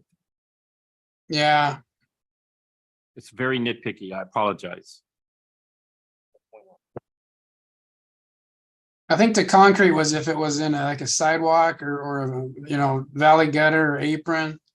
So, I mean, I guess, technically that is PCC pavement. So I don't know. So, good comment though. We'll try to maybe eliminate one of those. Which would you strike? PCCP? Because you've got asphalt. If it was up to me, I would strike PCCP and just say asphalt or concrete pavement.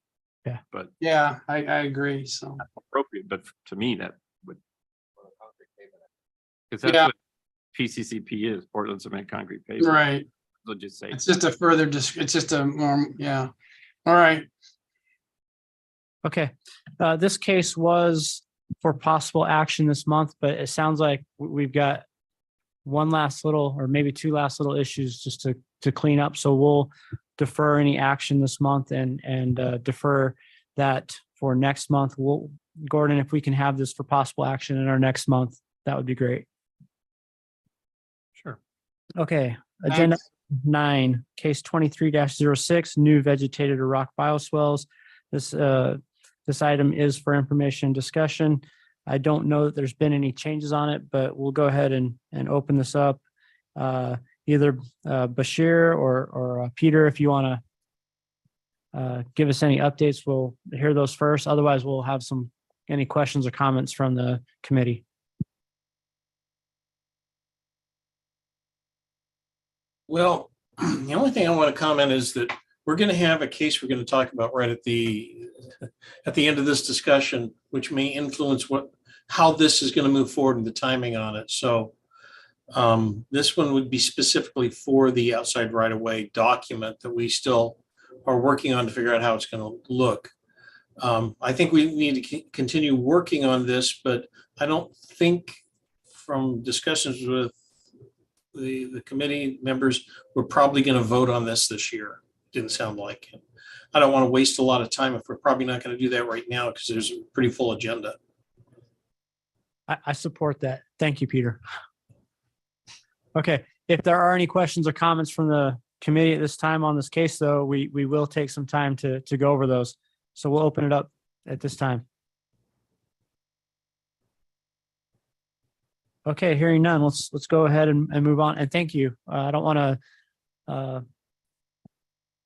minimize the effort that the group is putting into this case, Peter and Bashir. Thank you for your work on it, and look forward to it continuing to move forward. Item 10 is case 23-07, modify the concrete collar maximum size. And again, this item is for information and discussion. And discussion in our last meetings, and we had hoped to get some feedback this month on from different agencies on whether there's interest in this case moving forward, if it's a concern for agencies, or if there's any questions or comments. Matthew, I guess if you have anything that you'd like to discuss on it, we'll have you go first, and if not, we'll open it up to those questions and comments from the committee.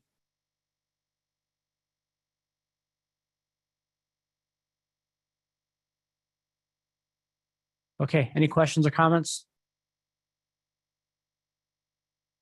Feedback I've received in Chandler is I guess this has not been an issue for us. So that's what I've heard internally. Thank you, Warren. Anyone else? Yes, Ryan, we had very similar comments from our staff as well at Peoria. Thank you, Dan.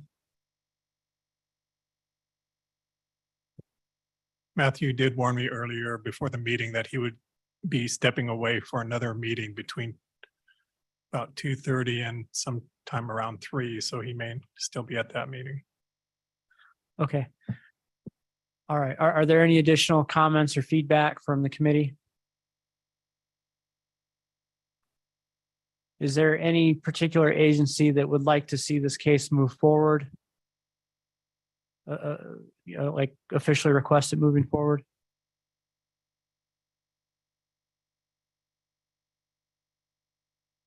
Okay, hearing none, we'll have some discussion with Matthew to see if this is the case. I know we last time had talked about it potentially being withdrawn. It sounds like that's the way the committee is leaning. I think there's a lot of concerns with the enforcement of the standard detail if it's not complied with, what the enforcement looks like, and policies and procedures that agencies would have to put into place in addition to adopting the detail. So it sounds like this may be a case that gets withdrawn, but we'll have some discussion with Matthew and go from there. Okay, next up on our agenda is case 23-08, revised section 610.10 gaskets. There is some new information for this for this month. So we'll go ahead and turn some time over for Warren for an update. Thank you, Mr. Chairman. Actually, I have no additional information for this month. This is from the May update. As far, I have not received any additional comments, unless I'm forgetting something from our water and sewer working group, but I believe this is current. Okay, we'll go ahead and open up to the committee for any questions or comments on this case. I'll mention, I did get some feedback from our water resources group. They've indicated that the gasket thickness change is something that we've already been doing, and they completely support it. That is industry standard. They had no concerns on the case as constituted. Any other feedback, questions, comments? Good to know. Thank you, Ryan. Okay, I'm not hearing any, and this case seems to be fairly straightforward. I'm going to go ahead and propose that this case be moved to possible action for our August meeting. If there are any additional comments or feedback, let's please get those to Warren in advance of the meeting so that we can be prepared for that. Otherwise, we'll propose this for possible action in August. Okay, agenda item 12, case 23-09, proposed new section 632, water and sanitary sewer tracer wire installation and related details. Similarly, this is stated that there's some new information, and Warren, if you can provide us any updates or have any discussion on this, we'll turn the time over to you. Thank you, Ryan. I'll try to go through this quickly since we are a little over. Based on discussion from Water and Sewer Working Group last month, I made a few changes to the specification. Those are shown in red. We did find that there was an applicable ASTM standard available for the actual conductor wire itself, which is copper clad, ASTM stated there.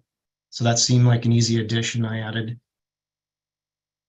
We had some direct discussion on increasing the gauge on directional boring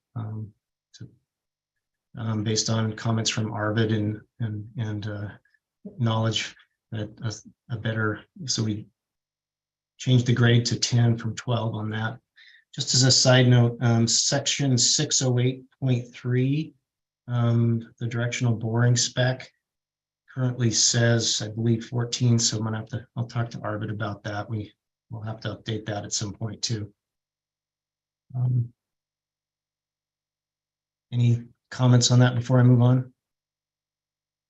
I just wanted to note that this update was not included in the packet. Oh, thank you. Afterwards, but it has been posted on the meeting page separately so that you can look at it there. Thank you, Gordon. Yeah, I was a little late on getting this put together. Continuing on from there,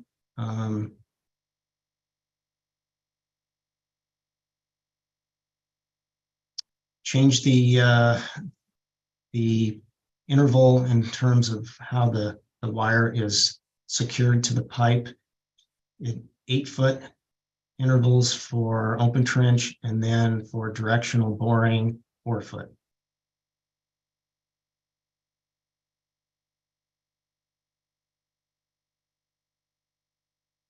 And the change here is, and we'll get into this when you look at the detail, is kind of getting this into our regional methodology and meter boxes. So the wire for water service laterals will terminate inside the meter box instead of an additional access box or access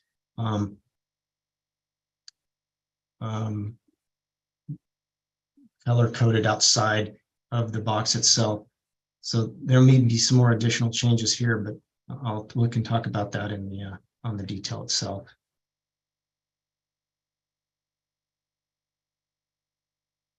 No changes on the exhibits at this time.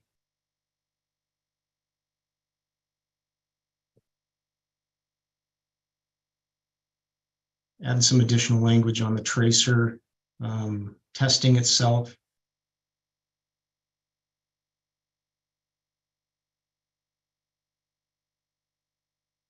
No changes to the specifications here.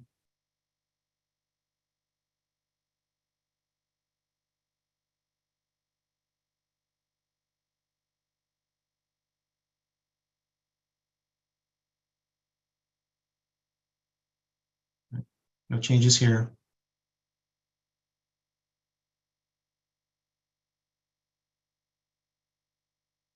All right. This is the main change for the water service detail. Now this is shown as a meter box, and the node on the right basically just coils up extra red and blue wire in the meter box for connection to the transmitter. Done some additional research on the transmitter wire. Found some other resources out there that I'm going to talk about. The goal with this locator wire is to be able to connect it and use a low frequency transmitter. That's the preferred methodology, because then you get a smaller magnetic field and you get a much more accurate locating. What has happened probably here regionally is when we haven't grounded these properly, or even if you wrap the line and you have two wires on top of each other, it distorts the magnetic field to the point where that's such a large magnetic field that your locating is not accurate at all. And if you don't have proper grounding, what happens is they have to use the high frequency method as well, and then you don't have accurate locating.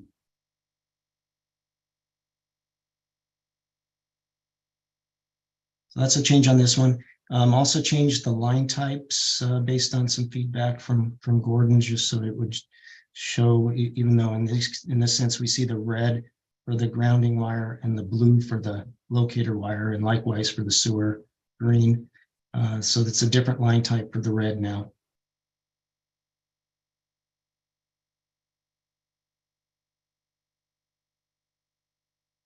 No changes on this one other than the line types. For sewer service, there's still some discussion needed.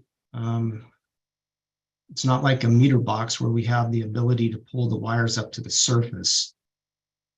I don't think we want to have that grade level in-ground access box on every sewer service. I mean, it would be nice to have, but at the same time, I think having all those additional access boxes could be a problem. Sewer services in driveways and additional adjustments, things like that. So one thought is maybe instead of bringing the access or the wires themselves to the surface, maybe just terminating and the wire and grounding it at the end of each service, and then having maybe one or a few, specifying a few per block on a residential subdivision, or maybe if it's just a simple commercial sewer connection, then you'd still have the access box. But need to talk that through a little more in the water and sewer, but at this point, I haven't made any changes here.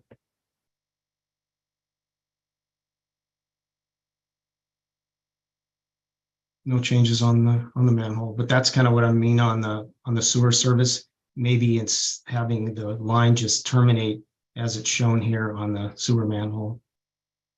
Therefore, it could still be traced, but you wouldn't be connecting it every sewer service or sewer lateral.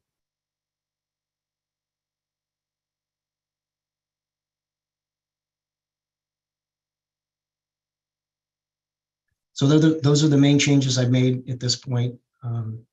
Still, I'd like to potentially find an expert third party out there that could review this information and provide a presentation on the technology and all to the committee at some point. Okay, thank you, Warren. Let's first recognize the immense amount of work and effort that's gone into this case. There's obviously a lot of information here. So thank you for you and the whole water sewer working group and everyone else has participated in putting this information together, this proposed case. It's definitely you can definitely tell the effort that's gone into it. We appreciate that. I've provided this to my water resources group for feedback. I haven't received that yet. I'm sure they're taking their time to go through it and review it in detail. I did follow up with them a week ago and they're still working on it. So I don't have any feedback at this time, although I do expect to have some in future meetings for sure, or prior to future meetings. And I think it's important that this gets some good review. And so we'll try to provide that feedback back to help with this case. Is there anyone on the committee that has questions or comments at this time?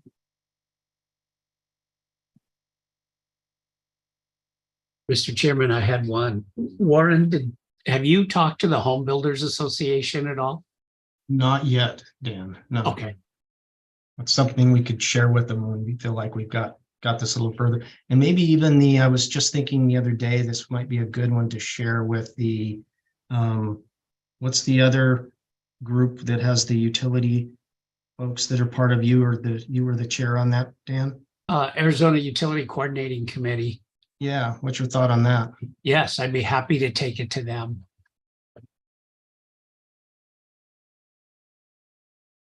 Yeah, Warren, along those same lines, I've been checking with their building department because, I think, they're running the tracer wire and all the services on site, on the private side. So the problem is that these contractors that hook onto the sewer service now, basically they're going to be required to hook onto the tracer wire, which they should. So that's why there needs to be a discussion with maybe the home builder side of it and say, look, you guys, have to make a better effort on connecting to these wires without destroying anything. Like you said, that's always a dilemma, is how do you leave it? You leave it up or down.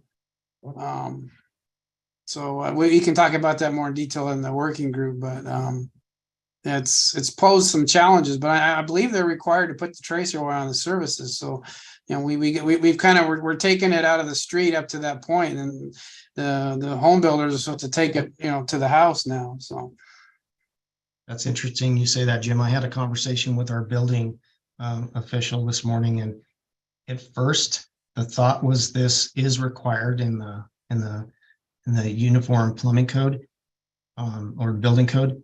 However, what we found was it's not. It is for gas, but not for water and sewer. I think there's a House bill out there that did this, but we haven't found the official document that mandates on site. We know that ARS 40-360 does require that I believe that just covers public rights of way, but I need to revisit that. But yeah, I thought there was a statute that required it. So yeah. So it may or may not be in the building code, but it might be a statute that governs it. Right, at least for gas it is, but Okay. Okay, but I mean, yeah, let's I'll revisit the ARS. Hey, Warren, this is Roy. Just wanted to recognize, obviously, the amount of work that's gone into this. But I just wanted to ask, is the intent going forward once this case is adopted with the figures and with the details, are we going to end up with a black and white end product, or is the thought to try and keep the color? We'll make it universal, Roy, so that if it does get printed in black and white, it'll have different line types that will be clear. Perfect. Well, great job. Thank you. No problem.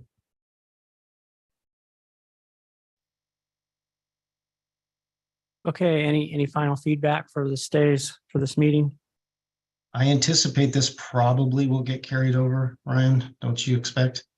Yeah, I do. I think the amount of information here in order to provide sufficient time for agencies to review it and provide meaningful feedback, I would assume it's going to get carried over next year.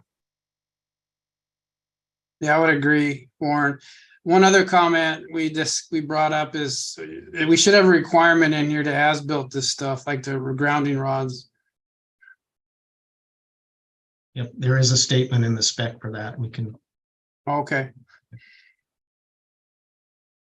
Okay, thank you again for all the effort that's gone in this case. We'll go ahead and move on to our next agenda item, case 23-10, thermoplastic bodied PVC drain basins. This is again for the outside of right-of-way document. And I don't know, there's been updates on this case, but Warren will go ahead and let you continue with the mic for this case here also. I have not received any comments on this.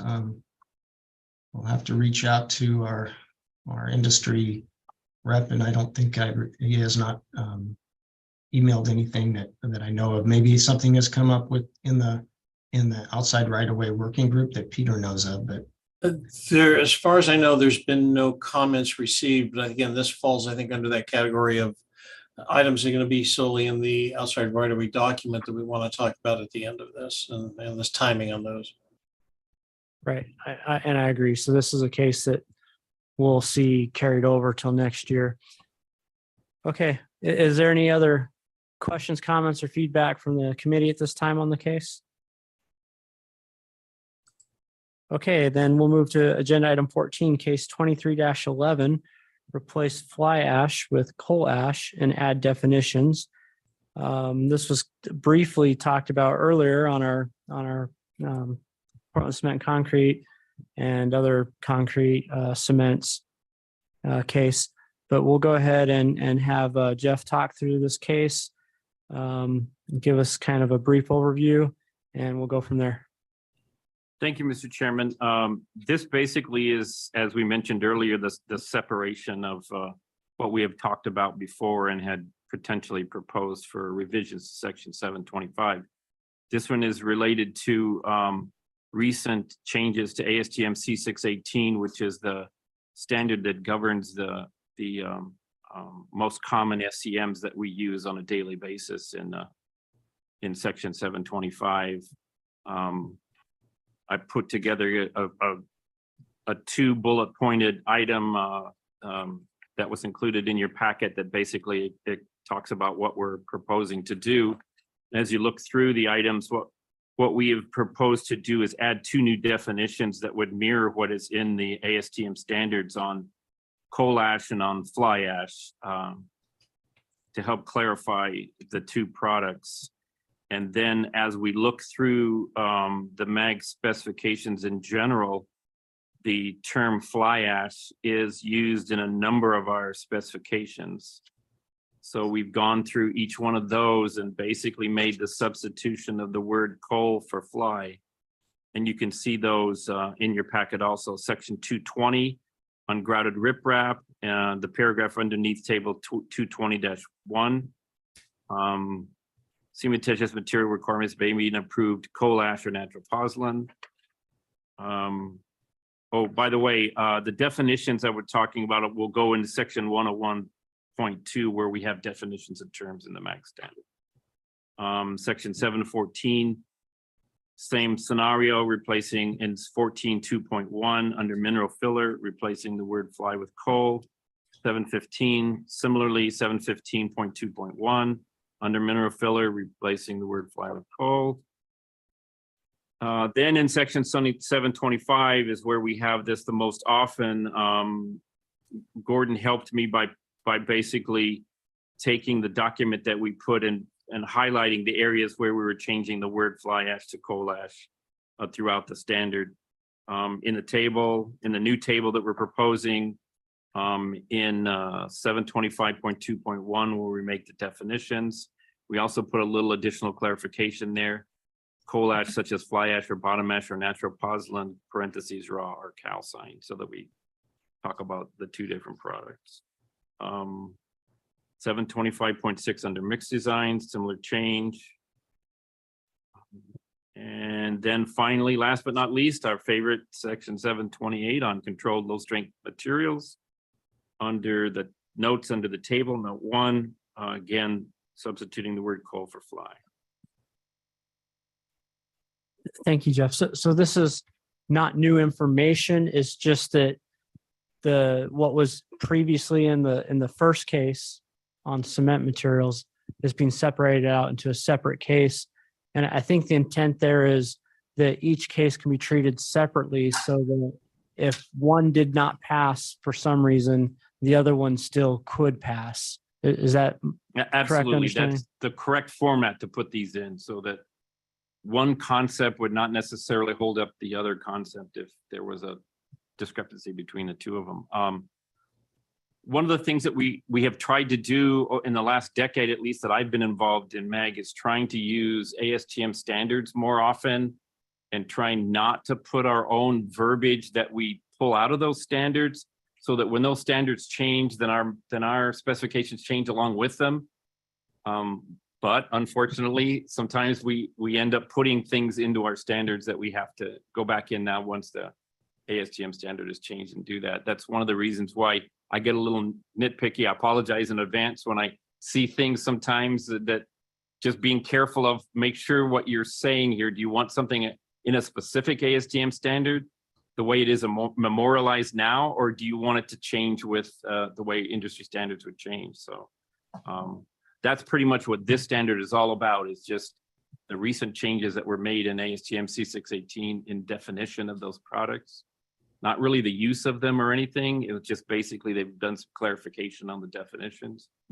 That's what we're doing here, is we're going through and making those same changes. But I think more importantly, we're also taking those definitions and putting them in the document. So if someone wants to know, wait a minute, what is the difference between these two products? We have definitions right in MAG 101 where they can see those definitions. Okay. Any questions, feedback, comments from the committee?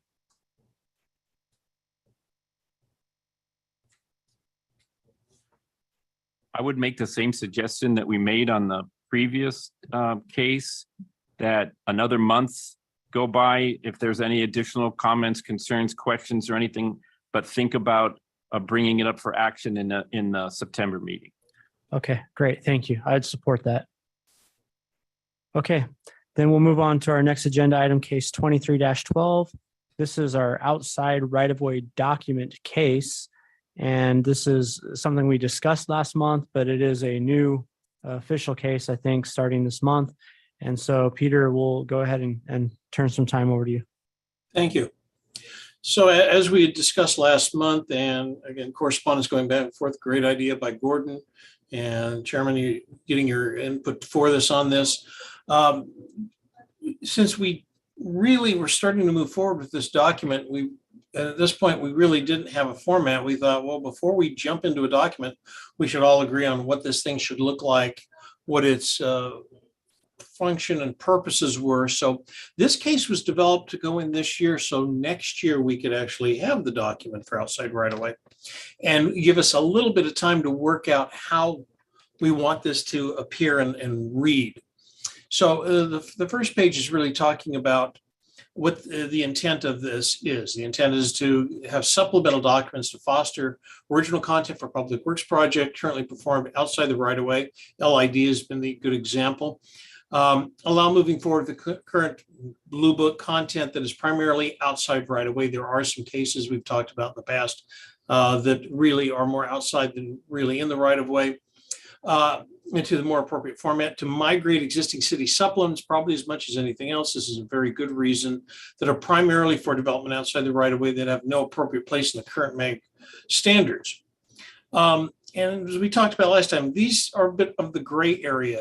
They may fall short of standards. They may well fit within a standard, but as much as anything else, the guidelines and practices. As such, the words guidelines and supplement will be used to replace the word standard in these types of documents. The format we're proposing is one that clearly identifies these documents as a supplement to the MAG standards, not contained as part of that. The acronym we're just using right now is OROW, outside right of way. Supplemental specifications would have parallel numbering as well as we could to the existing ones. We would actually have that OROW on that. Details in a similar manner. We would have categories that way with the OROW. Again, to show as a supplement, but it would try to keep some level of parallelism. Again, the appearance wouldn't be that much different. We don't want to create, we don't reinvent the wheel here. Contents. These are just suggested categories that we would look at supplements. And outside right away, 200 would be earthwork topics, 400 would be site improvements. That's a little different than what we have in the current mag, but a lot of the stuff we have are more like site improvements. 600, of course, still fall under the water, and storm drain, that fits all out of the LID components. And finally, 700 materials. We don't see a lot of materials that are unique, but there could be a couple. One really good example is parking lot paint striping. It's very different than what's done on a city street. So we attached a draft forward and a draft table, a title table of contents, example pages for the specifications, and the same thing for the details, just to give a flavor of what this would look like to come into agreement.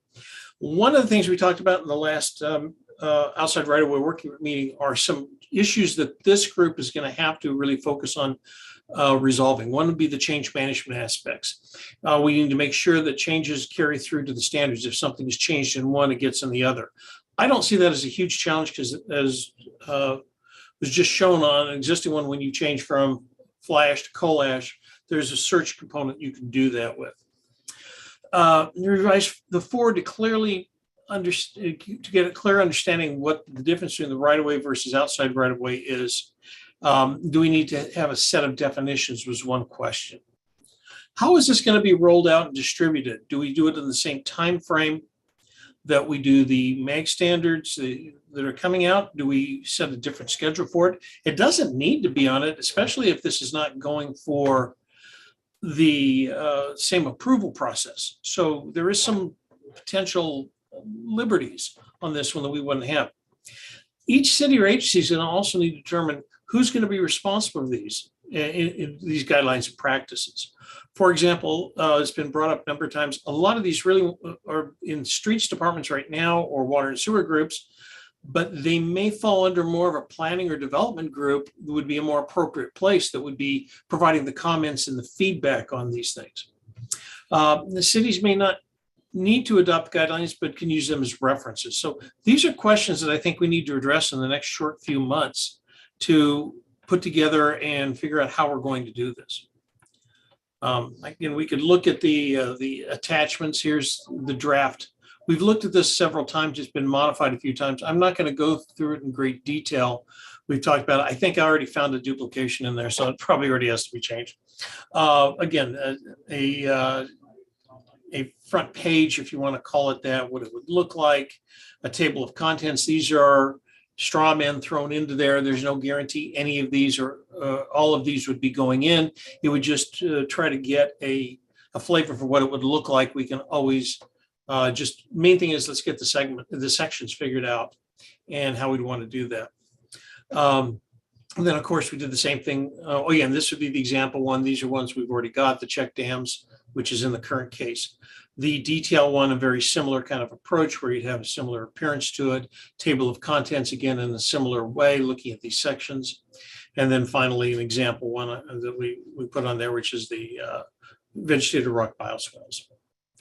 Don't want to go into more detail because we really want to throw this out at everybody and start getting some feedback, but we definitely needed to get this in now before as a last case for the year, because really we will have to act on it before the end of the year if we want to see an outside right-of-way documents next year. So I'm open to any questions or comments. Great. Thank you, Peter. Again, this looks like it's made significant progress this last month. So thank you for your work and the whole outside right-of-way working group's effort on putting this together. I'll just reiterate what Peter said. The idea or the goal is through this case this year to hopefully move forward to a point of a vote and an approval this year to create the concept of the document for next year, and then cases that would have specifications or details go into the document would be ones we'd be voting on next year for adoption at the following year. So again, feedback in the next month is probably an essential element of having this case move forward for this year. Fortunately, it is conceptual in a lot of ways. The forward may be the most important aspect, I would say, outlining the purpose and format of the document, establishing that. So please, let's get feedback back to Peter and his group as soon as we possibly can. And we'll look for some additional discussion next month. Now, that having been said, if we have feedback at this time, happy to hear that, or any questions from the committee.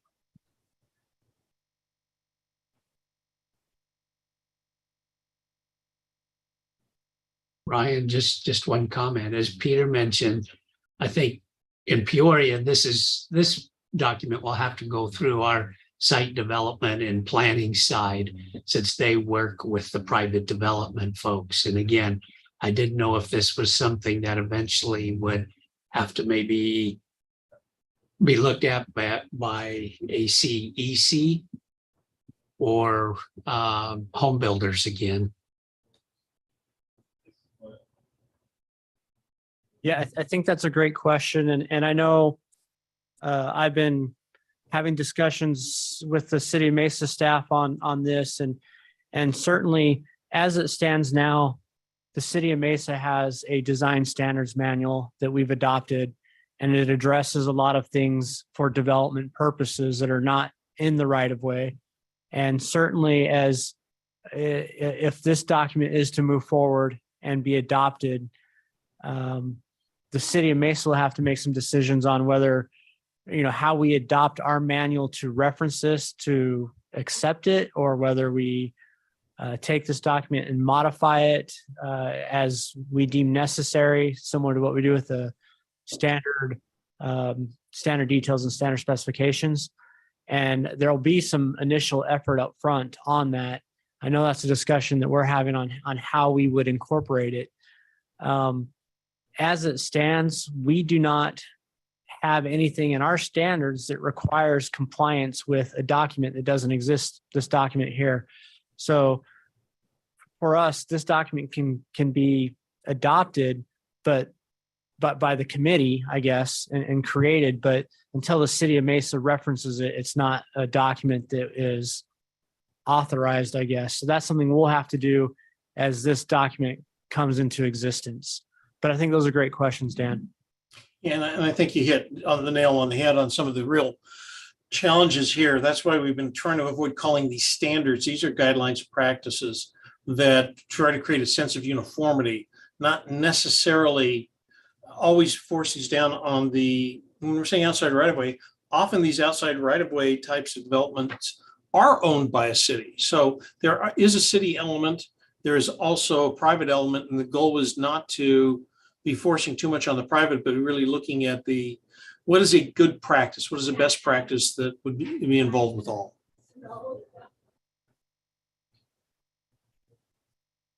Okay, any additional feedback, questions, comments?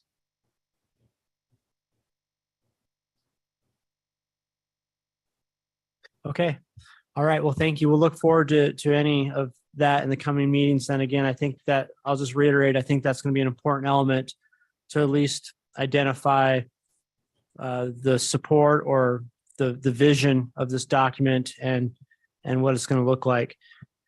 We'll go ahead and move on to our next agenda item, 16 new cases for 2023 or potential cases for 2024.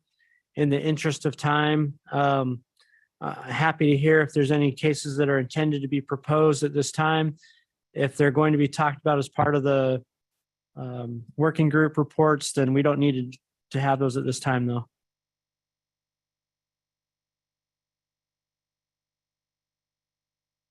Okay, hearing none, we'll move on to our next agenda item 17, which is our working group reports. And again, for interest of time, I would encourage our different groups to maybe focus your comments on the most critical elements of the working group reports and not necessarily repeat any of the discussion items that have already been talked about as part of our cases or things that are very preliminary in nature. Let's try to limit our reports to kind of those most essential items. We'll go ahead and start with our water and sewer working group.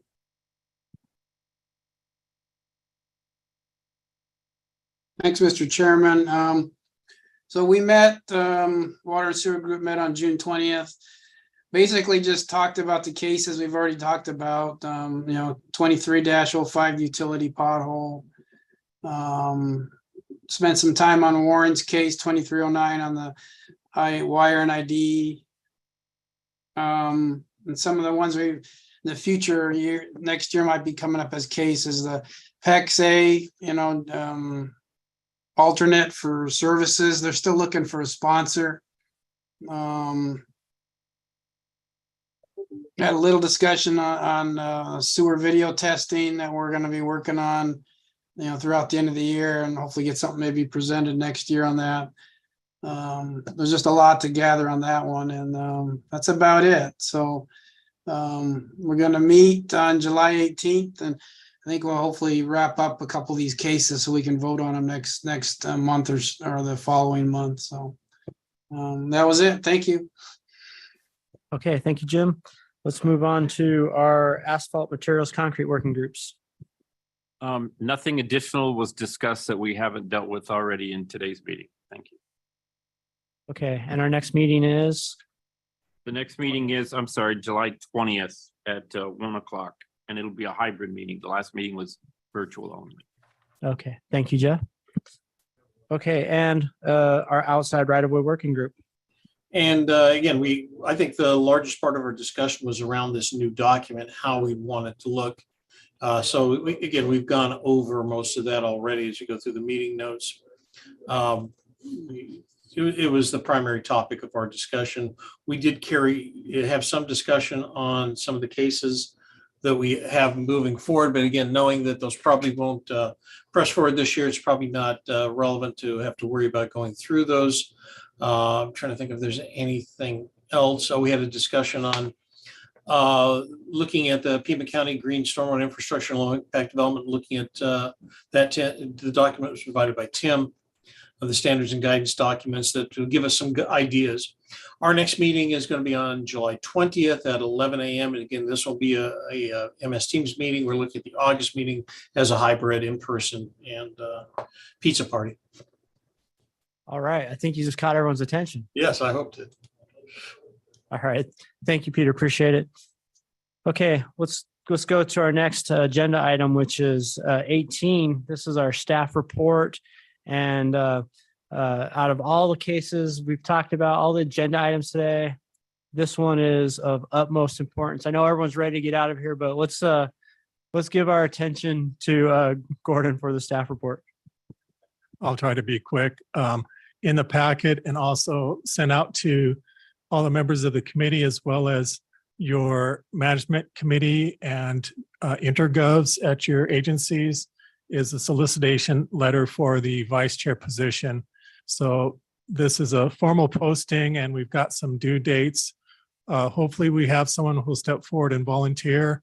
If not, someone might be voluntold from one of their city managers or an intergov to fill the vacancy.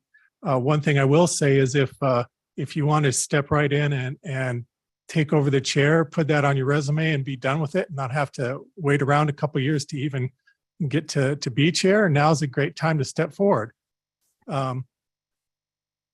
So like I said, the deadline will be July 28th. You can send the letters to me, just email them to me.